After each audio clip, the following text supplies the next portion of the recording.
Mirëmëngjes nderuar miq, mirë se vini në Dita Jonë, mirë se vini në A2 CNN, një tjetër mëngjes për të kaluar së bashku nga ora 7 deri rreth orës 8:45 minuta. Unë jam Aulona Minga. Unë jam Blendi Sale, mirë se keni ardhur. Ky është programi i ditës së martë, 26 shkurt. Pa humbur kohë, e dashur Aulon, le të japim për shikuesit disa prej temave kryesore që do të trajtojmë sot në programin tonë. Menjëherë. Reagimet e ndërkombëtarëve kanë qenë të forta kundër Partisë Demokratike dhe Lëvizjes Socialiste për integrim, pasi morën vendim ekstrem të lënies së mandateve. Ky akt u dënua nga Këshilli i Evropës, nga USB, nga ambasadat gjermane dhe franceze dhe nga kanceleritë e vendeve për te Adriatikut. Një delegacion i Parlamentit Evropian pritet të mbrijë këtë javë në Tiranë. Për të kuptuar më shumë qëndrimin e ndërkombëtarëve në lidhje me politikën shqiptare, do të kemi në studio diplomatin Fatos Tarifa. Në hapësirën e dedikuar ekonomisë, bashkë me gazetarin Angelo Haruni, ne do të flasim sot për automjetet dhe ndryshimet që kanë ndodhur muajt e fundit, si për shembull ndalimi dhe pastaj rilejimi i importit të automjeteve me mbi 10 vjet përdorim, por edhe disa ndryshime në procedurat se si mund ta blesh dhe shesësh një makinë. Është informacion shumë i dobishëm, ndaj do të informojmë pak më shumë rreth këtyre ndryshimeve pas pak në Dita Jonë. Gjithashtu sot në program do të cilëm dhe 2 të rinj të cilët ja kanë dalë mban vetë në sipërmarrjet e tyre.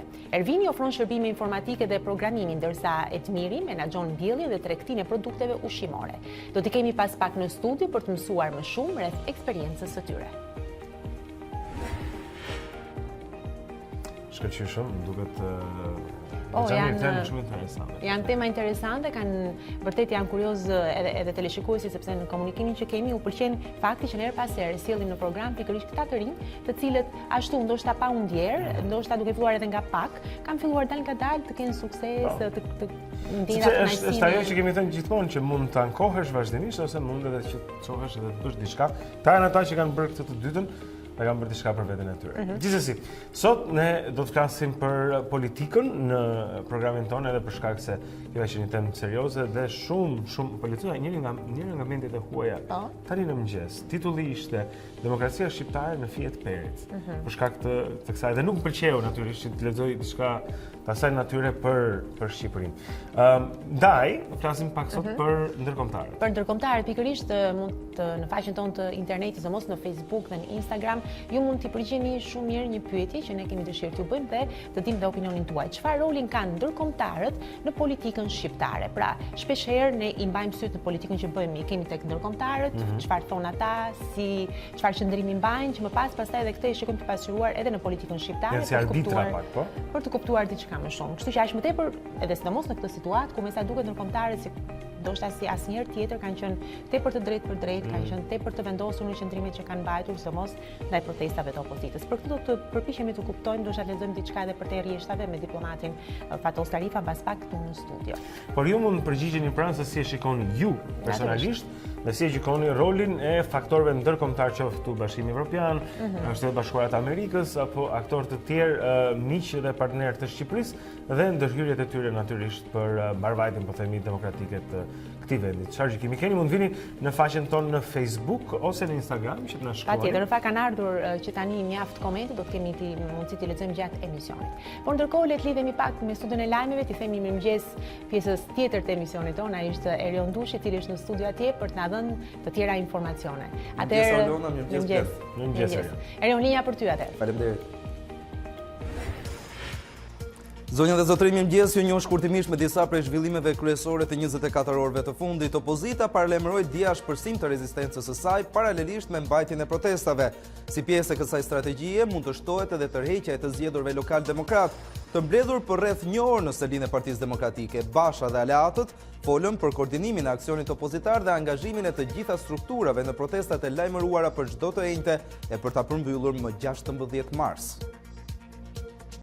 Për mendimin tim, opozita do të bëjë çdo gjë që kërkojnë qytetarët shqiptar për ta kthyer Shqipërinë në rrugën e nevojshme kushtetuese, por njëkohësisht edhe në binarët evropian. Por të jeni të sigurt që sulmi i opozitës do të jetë 360 gradë në të gjitha institucionet, në të gjitha hapësirën politike, hapësirën shoqërore, mediatike shqiptare. Por edhe pse opozita mori vendimin radikal për të dalë jashtë kuvendit, presidenti i Republikës Ilir Meta ka zgjedhur të jetë i matur në mesazhe drejtuar të zgjedhurve të djathtë dhe ju shmang deklaratave direkte. Megjithatë, presidenti bëri thirrje për vendime të përgjegjshme nga politika. Çdo vendim, tha ai, politika dhe aktorët e saj ta marrin me qetësi dhe përgjegjësi në interes të së ardhmes europiane të vendit. I konsideruar si Escobari i Ballkanit, Kelmen Balili do të përfitojë uljen e 1/3 së dënimit, edhe pse në petkun e njeriut më të kërkuar nga drejtësia shqiptare, Balili është favorizuar nga gjykata e krimeve të rënda, e cila e cilësoi si të ligjshëm kërkesën e tij për gjykim të shkurtuar. Gjatë leximit të vendimit, Balili nuk e ka fshehur gëzimin. Pa debat juridik, në mungesë të theksuar të provave nga ana e akuzës, Kelmen Balili pritet të dënohet për 4 vepra penale që janë trafikimi lëndëve narkotike kryer në bashkëpunim në formën e grupit të strukturuar kriminal, pjesëmarrje në grup të strukturuar kriminal, refuzim për deklarim dhe mos deklarim, fshehje ose deklarim të rrem të pasurisë dhe pastrim të produkteve të veprimtarisë kriminale. Balili nuk i ka pranuar akuzat. Ambientalistët kërkojnë eliminimin e ofertave të pakërkuara për hidrocentralet me qëllim mbrojtjen e ambientit. Shoqata Eko Albania ka prezantuar në kuvend aty ku po diskutohen ndryshimet e qeverisë për partneritetin publik-privat, propozimet e saj për ndryshimin e ligjit të koncesioneve. Ata kërkojnë studime fizibiliteti të përputhura me strategjinë kombëtare të mbrojtjes së mjedisit për çdo projekt. Propozimet janë mbështetur në parim edhe nga disa anëtar të mazhorancës. Pas diskutimit edhe me ekspertë nga institucionet shtetërore, komisioni do t'i kalojë rekomandimet e tij Komisionit për Ekonominë dhe Financave, që do të hartojë dhe draftin final që do t'i kalojë kuvendit për votim. Në prag të takimit të dytë me Kim Jong-un, Donald Trump deklaron se Korea e Veriut mund të jetë një superfuqi botërore. Me anë të një statusi në Twitter, kreu i shtëpisë së bardhë thotë se vendi komunist ka potencial të madh për rritje shumë të shpejtë ekonomike. Qëndrimi bie ndesh me atë të sekretarit të shtetit Mike Pompeo, i cili tha se Pjöngjani mbetet një kërcënim bërthamor. Trump dhe Kim do të takohen për herë të dytë më 27 dhe 28 shkurt në Hanoi të Vietnamit.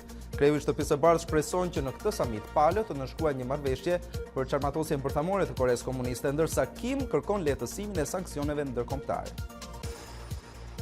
Kaq për këtë takim të parë me informacionin. Sërish për ju. Ky takim i parë me informacionin mbaroi, po lajmet nuk mbarojnë këtu. Mbas 3 minutash sërish do takohemi për të marrë vesh të tjera gjëra që ndodhin.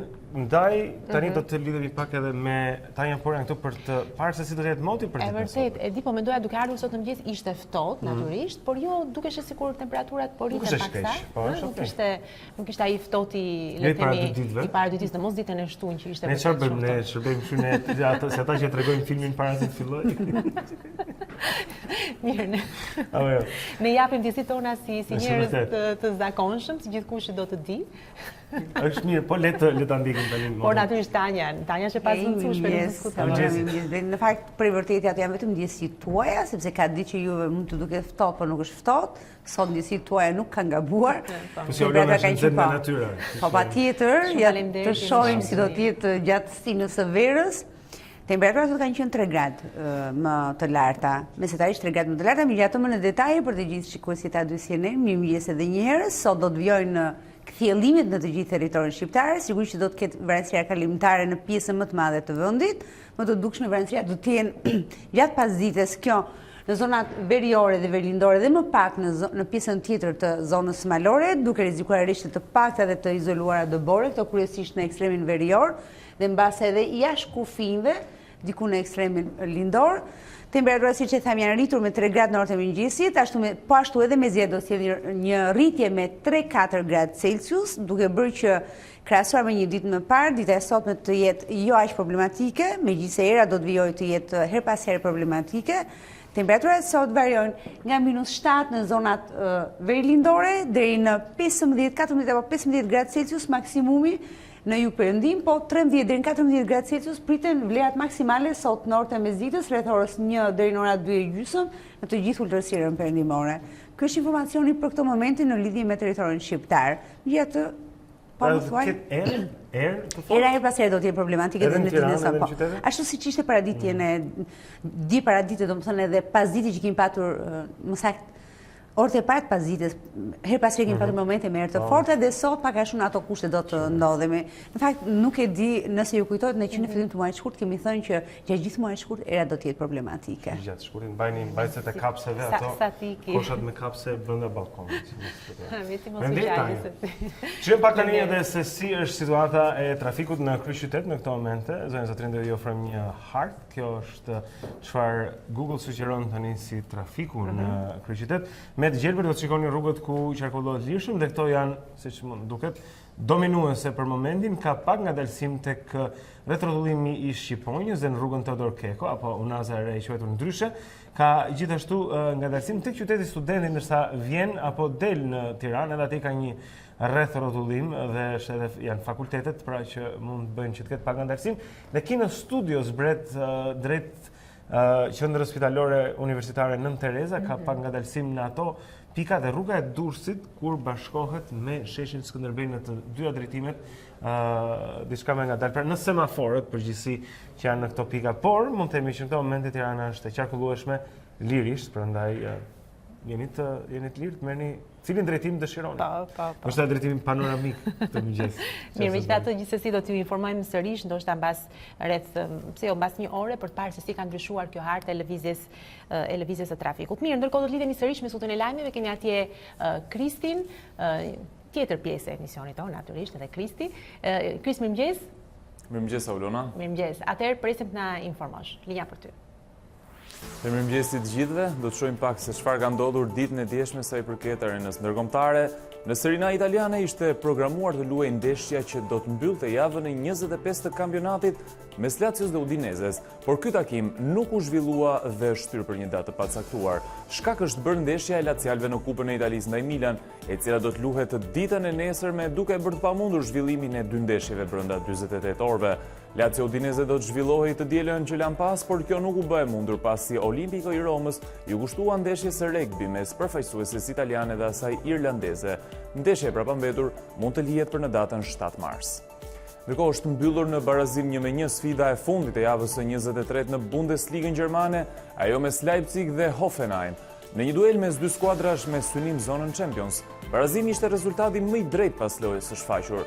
Miqt kaluan të parët në avantazh me Kramaric, por Leipzig arriti të sigurojë një pikë të rëndësishme vetëm 1 minutë nga fundi i kohës së rregullt. Ata mbajnë vendin e 4 dhe janë brenda objektivave, ndërsa Hoffenheim qëndron 4 pozicione më poshtë në vendin e 8 me 34 pikë. Edhe në Spanjë kampionati është zhvilluar në një hardcore prej 72 orësh. Mbrëmi ishte radha e Gironas dhe Real Sociedad për të zbritur në fushë, ndeshje e cila përfundoi me rrjeta të paprekura. Por nëse Sociedad është në garë për një vend në Kupat e Evropës dhe pika e marrë nuk ndryshon shumë në renditje, ndryshon situata për Gironan. Ajo lufton për të qëndruar mes më të mirave këtë sezon dhe aktualisht ndodhet në vendin e 15, 5 pikë larg zonës së rënies. Pa haruar, vetëm përpara një jave Girona befasoi këdo duke mundur kampionët e Evropës, Realin e Madridit me përmbysje në Santiago Bernabeu. Këto ishin zhvillimet shkurt në arena ndërkombëtare, pas pak do të shohim edhe zhvillimet nga vendi. Shumë faleminderit Krist. Mirë, kjo ishte gjithçka për takon fushës së sportit, do të informohemi sërish gjatë emisionit në tira lidhje me Kris Martiro, ndërkohë tani në këtë moment të rikujtojmë paksa dhe të kthehemi tek kjo datë në histori pra është një rubrikë e emisionit ton për të rikujtuar dhe për të cilën në vëmendjen tuaj ngjarjet kryesore, datëlindjet e personazheve të njohur, të cilët kanë lindur pikërisht sot në datën 26 shkurt. E ndjekim dhe rikthehemi sërish bashkë në studio. 1848 Marksi dhe Engelsi publikojnë Manifestin Komunist, një nga dorëshkrimet më me ndikim politik në botë.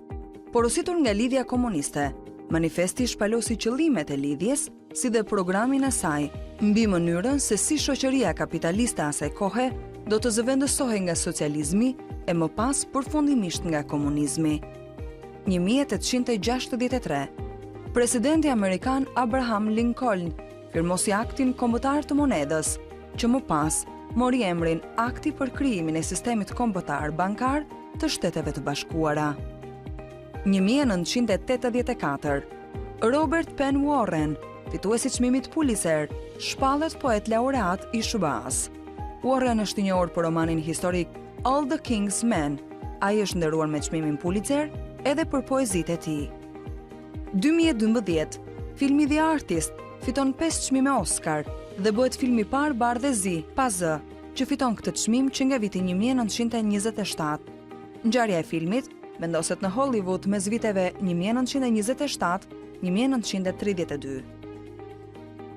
1802, lindi Victor Hugo, dramaturg, poet dhe shkrimtar francez, i konsideruar si babai i romantizmit, si dhe një figurë shumë dominuese në letërsinë franceze të shekullit të 19.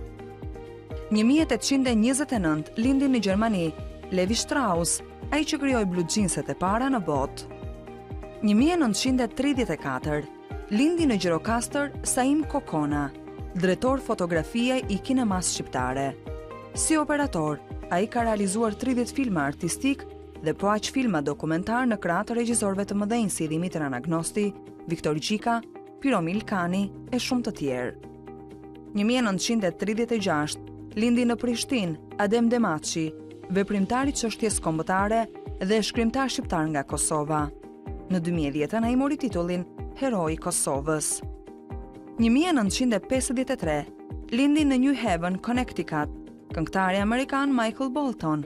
Ai ka fituar 6 herë çmimet American Music Awards dhe 2 herë ka qenë fitues i Grammy Awards.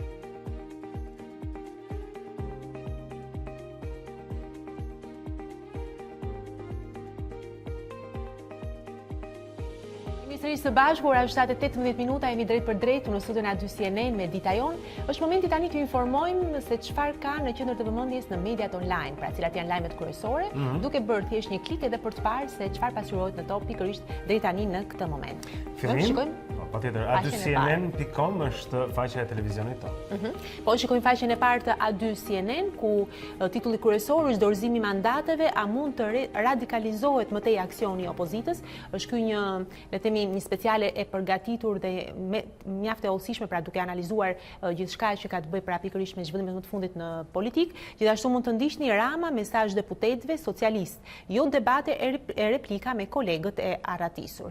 Gjithashtu mund të lexoni Basha po përgatitet arrestimi i Vangjush Dakos, pra është një tjetër lajm që mund ta gjeni në A2 CNN, opozita jashtë kuvendit, Meta, politika përgjegjësi për vendimet. Gjithashtu nga Kosova, aksident tragjik, automjeti përplaset mbi borpastruesen, 3 të vdekur, dhe nga bota përplasjet për Brexit, Tusk të shtyhet data e largimit ose do të ketë kaos. Pra këto dhe të tjera informacione, natyrisht paruar edhe programet që transmetohen në A2 CNN, mund t'i gjeni pikërisht në faqen e televizionit tonë. Eci mëtej me një tjetër të përditshme. Shkëlqyshëm, tani do të shkojmë te Gazeta Shqiptare, që kemi për një moment se cilët janë disa prej titujve kryesor atje. Zaho Rama në aktivitetin e tij të parë, shikoni sa është rritur djali i kryeministrit, është një ndër lajmet që ka bërë buj me një shfaqje të djaloshit vogël në një aktivitet. Nostalgji, Josefina Topalli këmbë zbathur me bashkëshortin në vilat e Bllokut.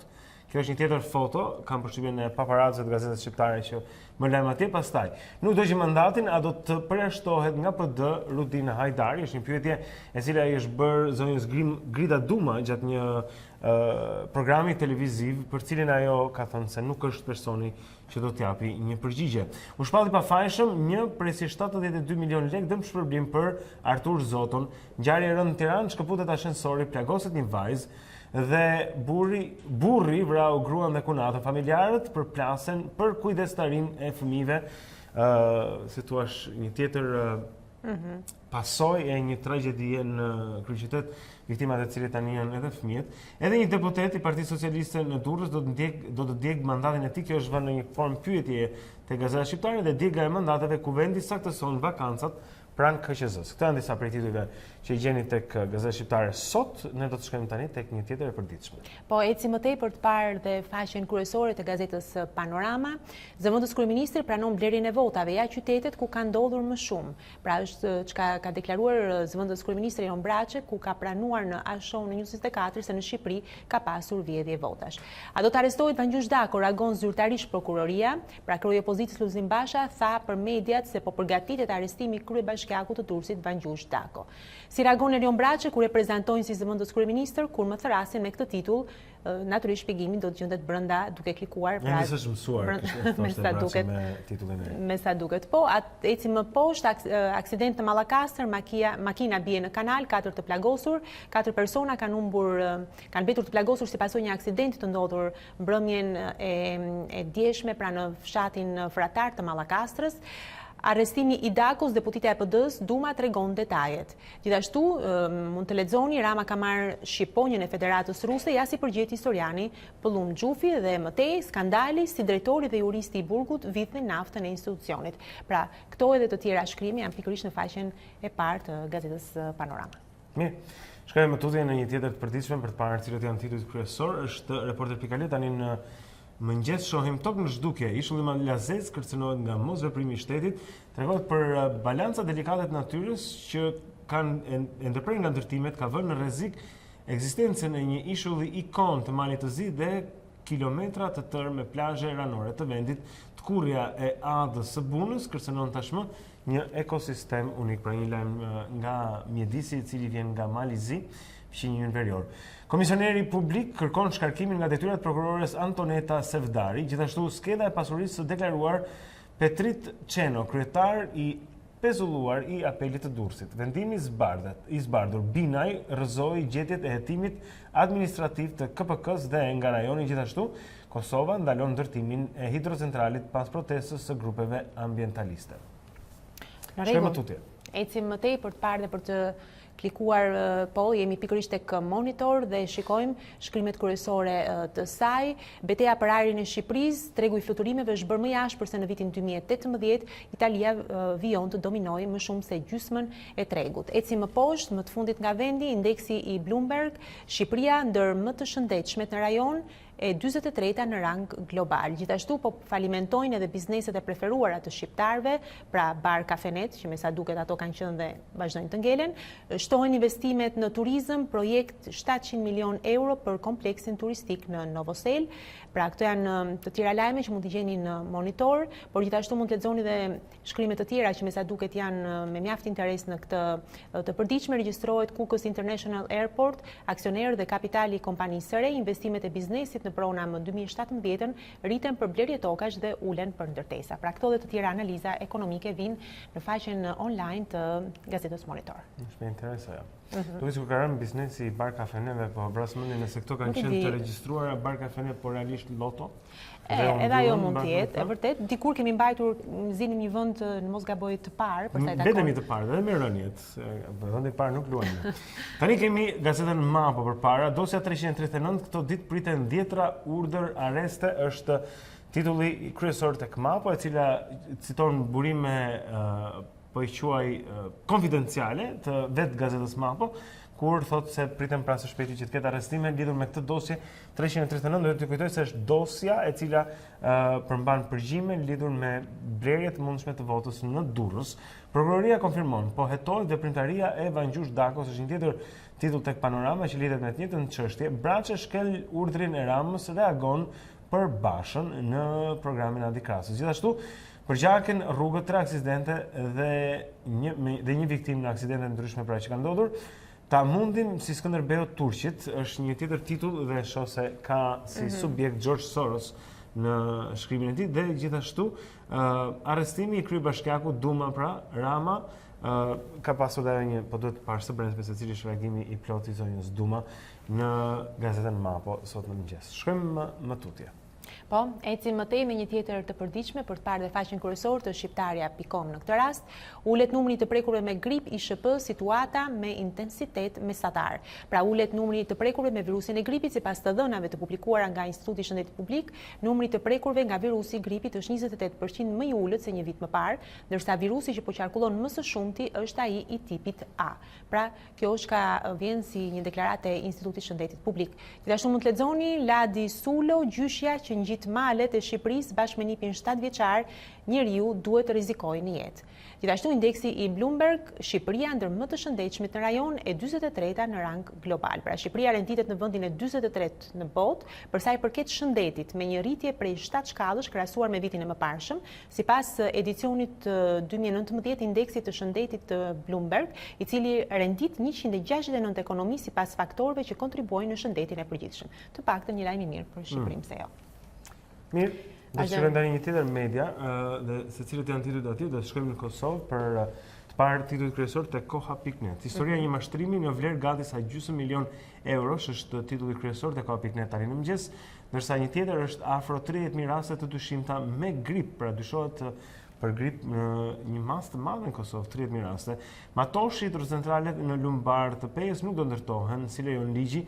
3 të arrestuar në ndyshimin se donin me dokumente të falsifikuara t'ia merrnin doganës 15 milion euro, është një tjetër titull te koha.net sot mëngjes dhe gjithashtu denoncoi në KTV presionin që ju bë për drejtor në shërbimin korrektues, ndaj tij hapet procedurë disiplinore. Janë masa që janë marrë prandaj njerëz për drejtorëve që kanë folur për median Koha Televizion në Kosovë. Këto janë disa prej titujve që vinë edhe sigurisht që kanë bën me aktualitetin kosovar sot mëngjes.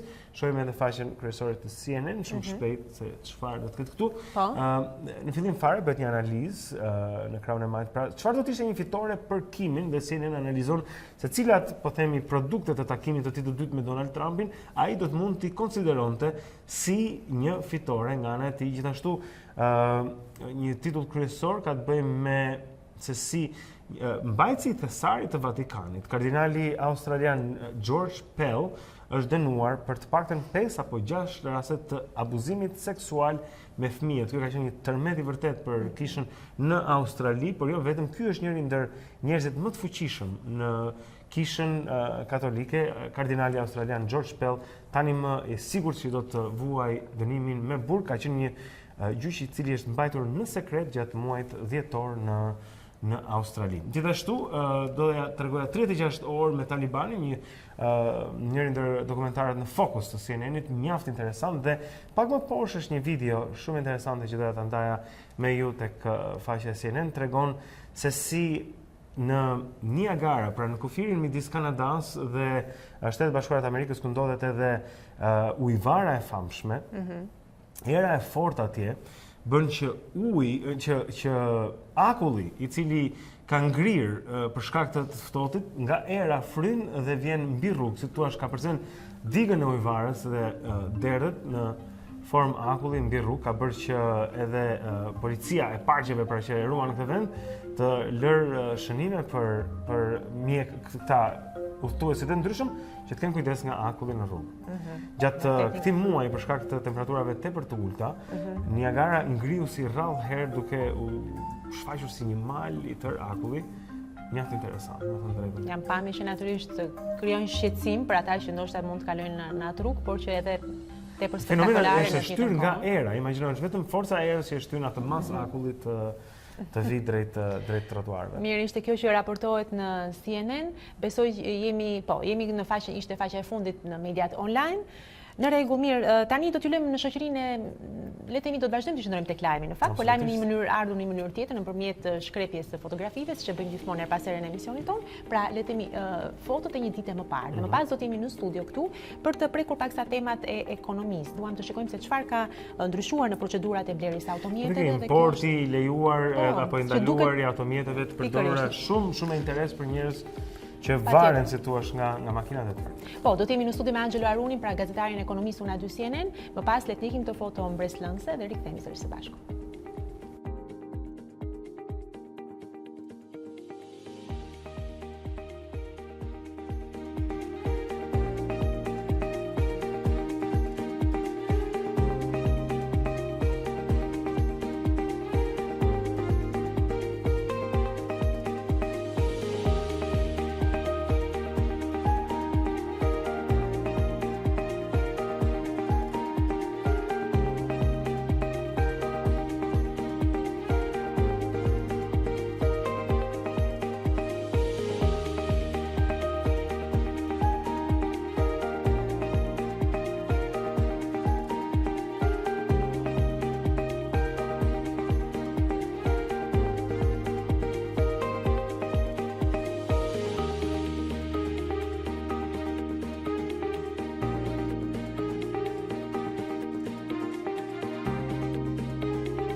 Okej.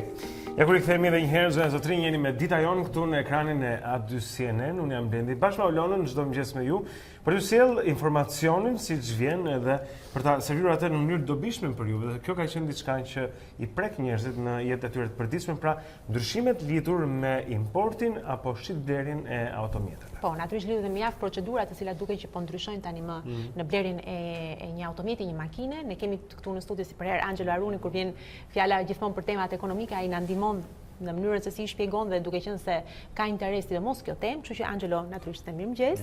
Faleminderit që jemi ne. Por më parë, përpara se të fillojmë dhe të marrim disa informacione më të shumta, të ndjekim një kronikë që ti ke përgatitur? Ndoshta kjo do ndihmojë edhe teleshikuesit për të kuptuar diçka më shumë. Ndjekim. Të blesh apo të shesësh një automjet sot është shumë më ndryshe se sa vetëm pak muaj më parë. Së pari që prej fundit të 2018-s nuk mund të importosh një makinë të prodhuar para më shumë se 10 viteve.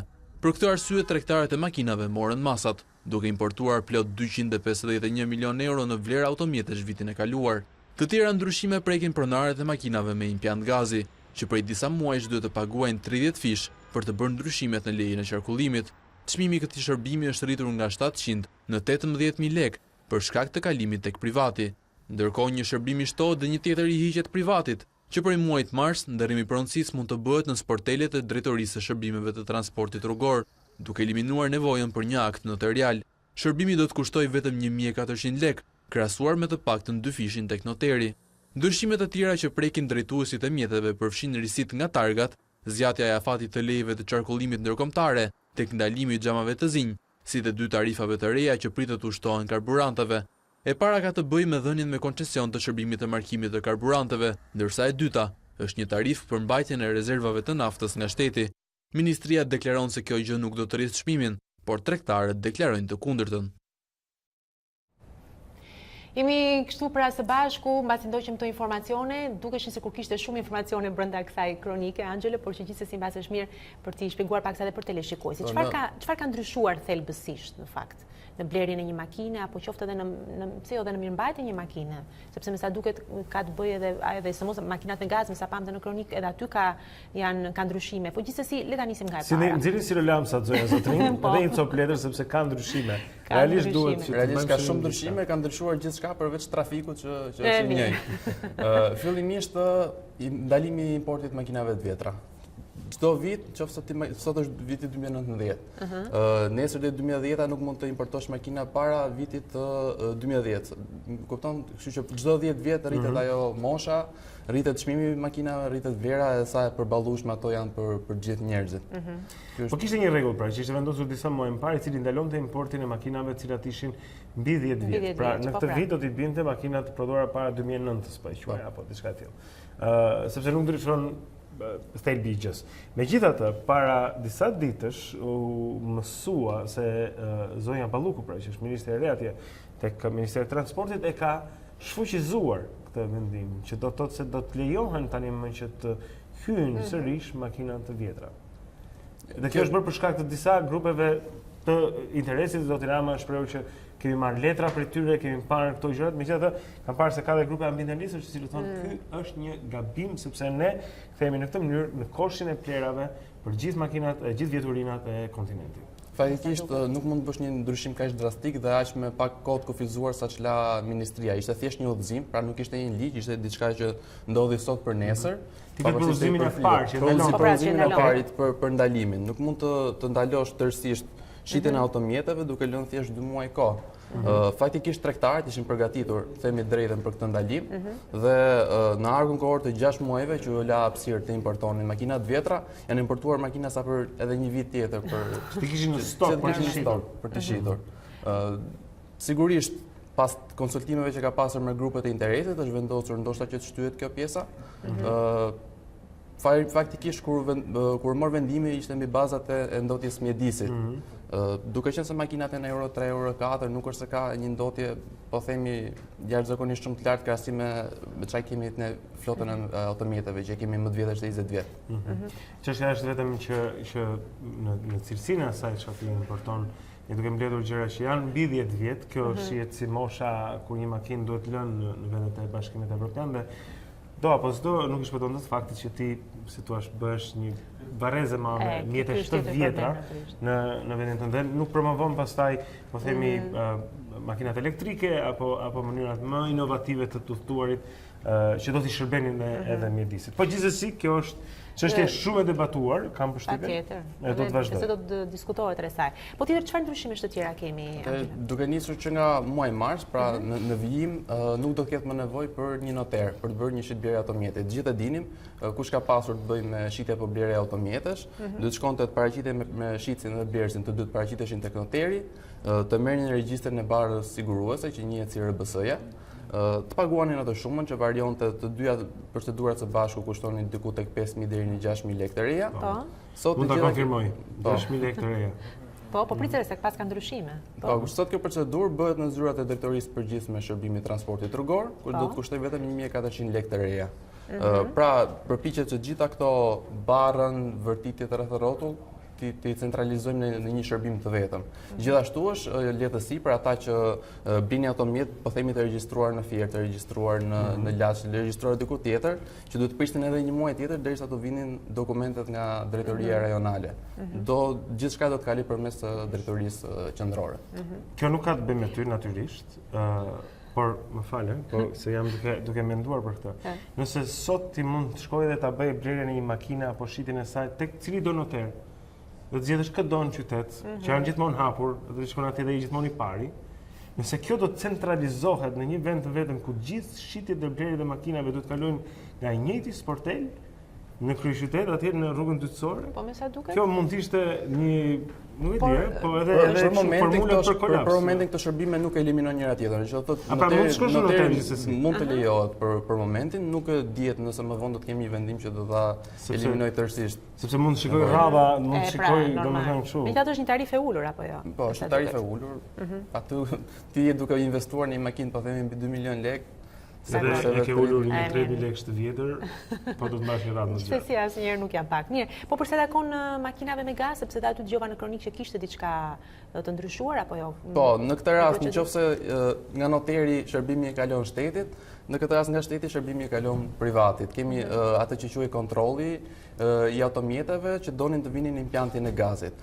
Normalisht funksionon kështu, që ti nëse do të vendosësh ke një makinë me benzinë, do të vendosësh impjantin e gazit, do të paraqitesh te kontrolli, që në këtë rast bëj po te drejtoria e përgjithshme shërbimit të transportit rrugor. Shtetëror. Te kontrolli shtetëror. Kontrolli fizik. Ata inspektonin makinën dhe vendosin që kjo makinë mund të vendosë impjantin. Bëni disa foto për kacë dhe më pas kur ti vije me letrat e impjantit të firmosura gjitha nga kompania që ta vendosi, të vendosej të shënoj makinë me benzinë dhe gaz në lejen e qarkullimit. Po vjen ky konvertim i, po themi, lëndës djegëse që tani është 2 në vend se vetëm benzinë. Dhe këtë e bënte shteti dhe këtë e bënte për sa lekë? Për vetëm 7.000 lekë të vjetra. 7.000 lekë të vjetra. Pra 700 lekë ishte kostoja e kësaj. Dhe tani? Tashmë që ka kaluar tek privati. Çmimi ndershëm do të thotë. Po. Kjo kosto, duke qenë se nuk ka konkurrencë për momentin, është vetëm një kompani që ofron këtë shërbim, është 180.000 lekë të vjetra kontrolli, dhe në rast se ti, se ka shumë njerëz që e vendosin impjantin e gazit pa paraqitur në asnjë autoritet, dhe kur vjen momenti për kontrollin teknik pastaj, do të përballen me penalitete. Dhe gjoba, nëse nuk e ke kryer këtë procedurë që tashmë është 180.000 lekë, është 200.000 lekë të tjera shtesë. Sepse do të merret patjetër. Ai 180.000 lekë dhe me 20 që sipër nëse duhet. Po mirë, kush ishin gjenit që e ideuan këtë? Nëse mund të themi nga ana e autoriteteve që ta çonin nga 700 lekë në 18.000 lekë. Po flasim me të reja tani. Do të thënë që është një rritje gati 20 fish e një shërbimi i cili është një kontroll i thjesht me sy në shumicën e rasteve. Nëse edhe aq. Historia e privatizimeve dhe dhënieve me koncesión në shërbimet rrugore në Shqipëri ka qenë gjithmonë e tillë që shteti mendon se një shërbim nuk ofrohet mirë nga ai, nuk i ka kapacitetet të duhura, ja kalon privatit dhe nuk ndryshon asgjë, thjesht rritet kostoja. E kemi me kontroll. I cila s'ka qenë rasti absolutisht fare në këtë rast, sepse ka qenë krejt okay. Po, ashtu si me kontrollin teknik të mjeteve që nuk ka ndryshuar asgjë. Këto do të jenë standarde që do të ngelen mendon gjatë apo do të kemi sërish një rikthim ndryshime të tjera apo si e parashikon? Të paktën sa i takon këtyre makinave me benzinë gaz, ministria pretendon që në çastin që do shtohen kompani të tjera, konkurenca do të jetë ajo që do të ulë çmimin. Është gjithë tingëllon kaq pak komike, okay, po dhe temë për mua duket shumë e komplikuar gjithsesi. Është e komplikuar. Bëhet më e komplikuar. Ka dhe ka që thjesht jeta që vështirësohet në Shqipëri dhe bëhet pak më e shtrenjtë. Dakor. Mirë, u përpoqëm të shpjegonim diçka natyrisht në mënyrë të thjeshtë me Angelon sot në studio dhe për të kuptuar diçka më shumë se çfarë ka ndryshuar praktikisht, nëse do të doni të blinit një automjet dhe gjithë çka që rrotullohet rreth saj me këto taksa, kontrolle etj. Gjëra si këto që duhet të jeni të vëmendshëm sepse duhen respektuar natyrisht. Absolutisht që duhen respektuar. Edhe duhet jeni dhe të informuar sepse shpeshherë ndoshta edhe nuk i dim disa gjëra, disa hallka që duhen ndjekur, por që të paktën. Ti po kërkoj që të blej makinë apo? Jo. Ti je shumë e interesuar në film super. Po pato me gaz. Si vjen ato me gaz? Jo, nëse mirë, është temë vete, pastaj do duhesh një emision i tërë për këtë, por nuk ka rëndësi. Faleminderit Angelo. Angelo, shumë faleminderit. Faleminderit. Okej. Tani tek studioja e lajmeve? Jam kurioze, ka makinë Erioni? Ka makinë Erioni, po. E ka me gaz, pa gaz. Erion ti? Nëse ka një marrëdhënia jote me makinën? Po jo me gaz. Një korvet të vogël të zezë, çfarë keti zotë? Nuk dua t'i bëj reklam. Okej, mirë, bravo, shumë mirë. Ja, shikon, ti je më i kujdesshëm se sa ne në shumë raste. Le të shohim pra se çfarë janë disa nga informacionet që Erion do të përcjell për ne në këtë moment. Faleminderit. Kryesia e Partisë Socialiste u mblodh paraditën e dieshme për të diskutuar në lidhje me situatën e re të krijuar pas lënies së mandateve nga opozita. Në mbledhje, kryeministri Rama i tha deputetëve të Partisë Socialiste se pavarësisht vendimit ekstrem të opozitës, puna do të vazhdojë normalisht për seancat parlamentare të së njëjtëve. Në mbledhje është diskutuar edhe për përgatitjet e socialistëve për kongresin e 23 marsit, ku pritet të shpallen kandidaturat e Partisë Socialiste për zgjedhjet lokale. Puna vjen normalisht, kemi për të votuar dy vendime të rëndësishme që lidhen me Këshillin Lart Gjyqësor dhe të Prokurorisë, të cilat do miratohen nga kuvendi. Një delegacion nga Parlamenti Evropian do të vizitojë Tiranën këtë javë për të vlerësuar përparimet e bëra nga vendi në drejtim të reformave që kanë lidhje me integrimin evropian. Sipas njoftimit të zyrës së shtypit të Parlamentit Evropian, ata do të takohen me krerët e shtetit, por edhe me përfaqësues të opozitës dhe të shoqërisë civile.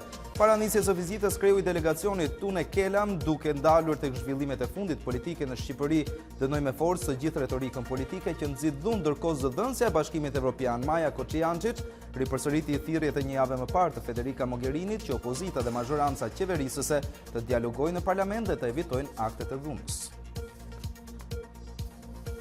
Kreu i Këshillit të Lartë të Prokurorisë Gent Ibrahimi bëri publik vendimin për shpalljen e moskompetencës në lidhje me kërkesën për të hetuar Arta Marku. Në përgjigje të kërkesës së Edmond Spaus dhe Petrit Vasilit për nisjen e një hetimi disiplinor për prokuroren e përgjithshme Arta Marku, vjen arsyetim ligjor i organit më të ri që pritet të kontrollojë punën e çdo prokurori. Dhe si arsyetim për mosveprimin e tij është edhe fakti që nuk ka një inspektoriat të lartë të drejtësisë. Kryeministrja britanike Theresa May nuk pranon thirrjet e Bashkimit Evropian për shtyrjen e Brexit. Ajo beson se mund ta kalojë ujtinë aktuale në parlament dhe synon të marrë siguri shtesë nga Brukseli për çështjen e kufirit irlandez. Shtyrja është shtyrje, nuk e adreson apo e zgjidh çështjen, tha May, por presidenti i Këshillit Evropian Donald Tusk e kritikoi qëndrimin e May dhe konsideron shtyrjen si zgjidhjen e durë dhe të pashmangshme. Ka shumë pak kohë deri më 29 mars dhe gjasat për një shtyrje janë të mëdha dhe ky është një fakt objektiv, nuk është plani apo qëllimi ynë për një plan objektiv, tha ai. Në prag të takimit të dytë me Kim Jong-un, Donald Trump deklaron se Korea e Veriut mund të jetë një superfuqi botërore me anë të një statusi në Twitter. Kreu i Shtëpisë së Bardhë thotë se vendi komunist ka potencial të madh për rritje shumë të shpejtë ekonomike. Qëndrimi bie ndesh me atë të sekretarit të shtetit Mike Pompeo, i cili tha se Pyongyang mbetet një kërcënim bërthamor. Trump dhe Kim do të takohen për herë të dytë më 27 dhe 28 shkurt në Hanoi të Vietnamit. Kreu i Shtëpisë së Bardhë shpreson që në këtë samit palët të nënshkruajnë një marrëveshje për çarmatosjen bërthamore të Koresë Komuniste, ndërsa Kim kërkon lehtësimin e sanksioneve ndërkombëtare. Kaq dhe për këtë hapësirë të dytë informative. Faleminderit për vëmendje dhe mirupafshim. Faleminderit ty Erion për gjithë informacionin e ofruar në këtë momente. Zonë zotrin, kemi pyetje për ju sot, një temë cilën do ta diskutojmë edhe me zotin Fatos Tarifa pak më vonë në programin ton, po kjo ka të bëjë me rolin e ndërkombëtarëve në politikën shqiptare. Pyetja është pra, si e gjykoni ju rolin e ndërkombëtarëve në Shqipëri? Disa prej komenteve tuaja kanë mbritur në rrjetet tona sociale, këto janë nga Facebooku, që Aulona po i lexon tani. Po përpiqem, në fakt kanë ardhur mjaft komente, po përpiqem të përzgjedh disa prej tyre. Për shembull, Iliriani thot me përjashtim të ultimatumeve që vijnë nga Shtetet e Bashkuara të Amerikës, politikanët tanë nuk e vënë ujë në zjarr për komunitetin ndërkombëtar. Gjithashtu të tjerë thonë për ndërkombëtarët. Natyrisht ata thjesht argëtojnë asgjë më tepër, ndërsa politika shqiptare, po pse ka politikë Shqipëria e mirë, thot Eldi, ndërkohë që të ashpra paksa ndoshta edhe shqiptarët deri diku, ne e vlerësojmë opinionin e ndërkombëtarëve, por mbase her pas here ndoshta po të kishin qenë më të drejtë për drejtë, mund të kishin ndihmuar më shumë, apo si mendon? Ndoshta mund të kishin ndihmuar më shumë, po këto beten ndoshta në fund fare, mendoj që detyra për ta bërë këtë vend na takon ne si shqiptarë dhe kemi qenë neve që shumë shpesh në vend se të bëjmë një rol konstruktiv, kemi qenë destruktiv në jetën, po themi, politike dhe sociale të vendit. Partnerët ndërkombëtar na kanë ndihmuar dhe nëse mund ta them këtë, është edhe besimi i pakët që njerëzit kanë tek politikanët shqiptarë ajo që i bën ndërkombëtarët të rëndësishëm në sytë e shumë njerëzve. Pra presin njerëzit nga Amerika, presin nga Bashkimi Evropian, sepse nuk besojnë se vetë politikanët shqiptarë janë të mirë mjaftueshëm për ta bërë këtë vend. Por për shumë dikush tjetër thotë Erioni, ne jemi kthyer shtet satelit, nuk kemi alat të tyre, por servila të tyre. Pra ka vërtet reagime deri diku edhe le të themi tepër drastike, edhe kuptueshme. Po sepse satelit, nëse do marrim gravitetin, e ke parasysh, trupi më i madh është gjithmonë ai i cili i vin të tjerë të rrodhë dhe ne jemi një vend i vogël. Mirë, ndërkohë do të lexojmë të tjera komente gjatë emisionit. Tani është sërish momenti të lidhemi me Tanjën që kemi këtu në studio për të marrë të tjera informacione për se takon edhe kushteve të motit në rajon pra në Europë. Po, në fakt, kontinenti evropian sot, pothuajse në të gjithë sipërfaqen e Europës, dominon moti i kthjellët, përjashtuar zonat lindore ku ka vranësira të shpeshta dhe kryesisht në verilindje dhe në ekstremet juglindore, megjithatë rreshjet janë të pozicionuara në pellgun e Egjeut dhe në mesdheun lindor, ku do të ketë vranësira të shpeshta, rreshje të dëndura, shiu dhe ishulli i Kipros sot do të jetë në kushte ekstreme të motit, pasi priten stuhi të fuqishme detare, stuhi të forta ajere deri në shkallën e një tornadoje. Për sa i përket vlerave termike, në Europë vijon dominimi i temperaturave të larta në perëndim të Europës dhe pjesën më të madhe të Europës qendrore, pra shohim që dhe në zonën e Alpeve kemi temperatura më të larta se sa në zonat lindore, megjithatë është ndjerë një tërheqje e masave ajrore të rrethit polar drejt verilindjes. Gradualisht sot do të lëshohet nga kurthi masave ajrore të ftohta pjesa më e madhe e Ballkanit, pra kryesisht Ballkani jugor. Vijon verilinja të jetë e ftohtë, megjithatë sot presim temperatura 15 deri 17 gradë Celsius në rajonin e Ballkanit, mesdheu mbetet pak a shumë në kushtet termike të rajonit të Ballkanit. Temperatura maksimale pritet që sot në rang kontinenti do të shënohet në Portugali dhe Spanjë në vlerat 24-25 gradë Celsius, jo më pak do të shënohet edhe në ishull britanik dhe kryesisht jugu i Britanisë së Madhe. Ky është informacioni lidhje me rajonin dhe kontinentin deri në këtë moment, Aulona dhe Blendi. Faleminderit, vërtet një hartë të detajuar me gjithçka që na duhet, sepse jo dhe për ata që kanë ndërmend edhe televizin nuk është një informacion. Po flisim për partnerët tanë ndërkombëtarë, ishte edhe moti nga kontinenti evropian. Pse jo, përqendruar në temë. Mirë. Ndërkohë tani meqense jemi këtu tek informacioni, ngelemi sërish tek trafiku, edhe një tjetër vështrim tani, ora është 7:52 minuta, pra po afrohemi rreth orës 8 të mëngjesit, kështu që besoj do të ketë edhe lëvizje dhe të shohim se çfarë si paraqet situata, po shikoj që është skuqur mjaftueshëm. Po, mund të shikosh që ka një ndryshim nga hera e parë kur po shikonim mbi motin, pra shohim se ka trafik të dendur tek qendra spitalore universitare Nën Tereza, të gjitha rrugët që zbresin situash nga pjesa lindore e Tiranës, Fresku e Mali Dajtit, Xhamliku, rruga e Porcelanit gjithashtu dhe rruga Alidemi janë me ngarkesë në këto momente, me ngarkuar është edhe Unaza në disa segmente të saj, është rruga e Dibrës gjithashtu me ngarkesë, rruga e Elbasanit, po shikoni dhe zona e Pazarit të Ri, pra atje ku takohet me Pazarin e Ri, gjithë kjo zonë këtu është e skuqur, që do të thotë se lëvizja është ngadalë e mjeteve në këto momente, gjithashtu zona e bllokut është rruga Abdyl Frashri në blok që paraqitet me ngadalësime në këto momente dhe Unaza, ndërsa vim tek bloku Vasil Shanto drejt 21 dhjetorit, shikojmë se ka ngadalësim në të dyja anët atje dhe gjithashtu sigurisht tek Zogu i Zi, në të gjitha drejtimet që shkojnë qoftë nga rruga e Durrësit apo orientimet e tjera të Zogut të Zi, rruga Teodor Keko që është Unaza e Re dhe rruga Dritan Hoxha që shkojnë drejt rrethërurimit të Shqiponjës janë me ngarkesa në këto momente, çka tregon se lëvizja në trafik është e ngadalt pak e vështirë që të gjetësh një rrugë e cila është e gjitha e gjelbërt, por mund të bjesh nga Elbasani për në Durrës. Ajo duket më i gjelbërt për momentin. Në rregull, të shikojmë edhe më pas se si do të jetë, por ndërkohë lidhemi sërish me sotën e lajmeve, kemi atje Kristin në një tjetër lidhje të dytë, pra për të mësuar diçka më shumë nga sporti nëse ka të tjera informacione. Kristin, ja për ty. Mirëmëngjes Aulona, mirëmëngjes Blendi. Do të shohim tani zhvillimet sportive të cilat vijnë nga arena kombëtare. Klubi i Flamurtarit ka reaguar për herë të parë pas dhunës ndaj fotografit të klubit në ndeshjen Partizani Flamurtari. Klubi Blenjatja faturon të gjitha përgjegjësitë për ngjarjen kryeqytetësve, duke e cilësuar si dështim në organizimin e ndeshjes. Ata kanë publikuar listën e pjesëtarëve të klubit ku tregohet roli i zyrtarit Shkëlqim Ramaj si zëdhënës shtypi prej 2 vitesh i regjistruar në Federatën Shqiptare të Futbollit. Flamurtari dënon aktet e dhunës dhe kërkon nga autoritetet përkatëse vendosjen e drejtësisë dhe zbatimin të rregullores. Kombëtarja U17 ka nisur grumbullimin në kuadër të turneut miqësor UEFA Development që zhvillohet në Maltë. Trajneri Elvin Beqiri u shpreh se për shkak të natyrës miqësore të këtij turneu, shumë futbollistë të moshave nuk e kanë marrë aprovimin e klubeve përkatëse për t'u bashkuar përfaqësueses. Sipas tij po vëzhgohen talente që kanë dëshirë të bashkohen kombëtares, duke nisur nga shtetet fqinje e deri tek vendet skandinave. Mendoj se është shumë e rëndësishëm, sepse siç e thash, ishte vend shikimit të elementit të ri, kemi të rritur disa lojtarë nga jashtë. Disa element nuk na janë përgjigjur pozitivisht, sepse klubet e tyre nuk i kanë lejuar, si në Greqi apo në Itali, përderisa nuk janë datat të FIFA-s, klubet ndoshta e kanë parë të arsyeshme që nuk mund të lejojnë, sepse ato kanë aktivitetet e tyre nëpër kampionate.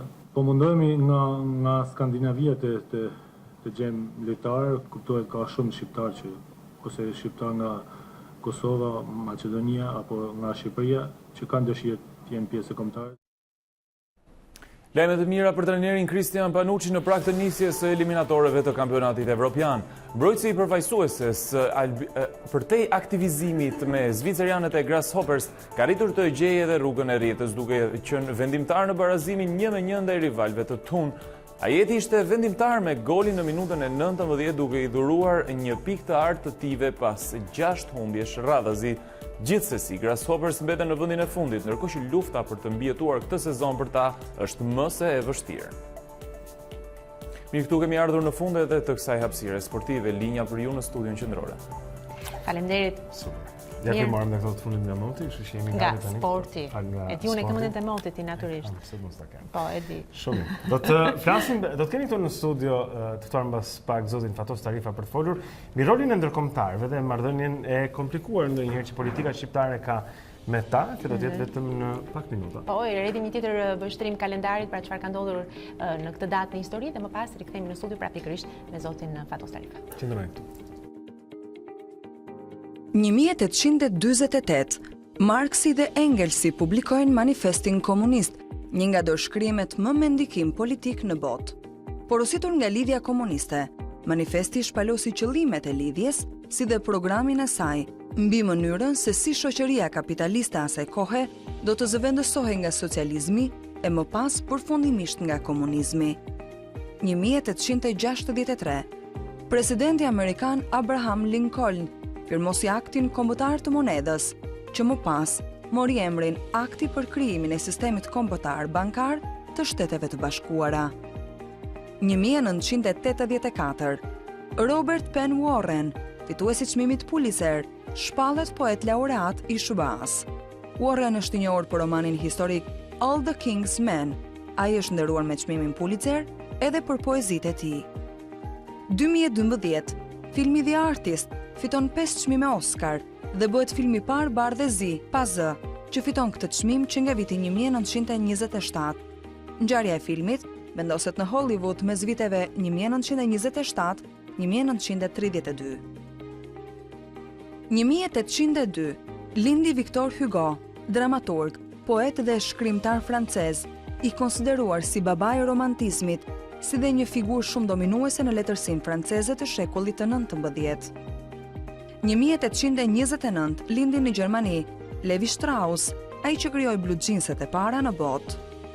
1934 lindi në Gjirokastër Saim Kokona. drejtor fotografie i kinemas shqiptare. Si operator, ai ka realizuar 30 filma artistik dhe po aq filma dokumentar në krah të regjisorëve të mëdhenj si Dimitra Anagnosti, Viktor Gjika, Piromil Kani e shumë të tjerë. 1936 lindi në Prishtinë Adem Demaçi, veprimtar i çështjes kombëtare dhe shkrimtar shqiptar nga Kosova. Në 2010 ai mori titullin Heroi i Kosovës. 1953 lindi në New Haven, Connecticut, këngëtari amerikan Michael Bolton. Ai ka fituar 6 herë çmimet American Music Awards dhe 2 herë ka qenë fitues i Grammy Awards.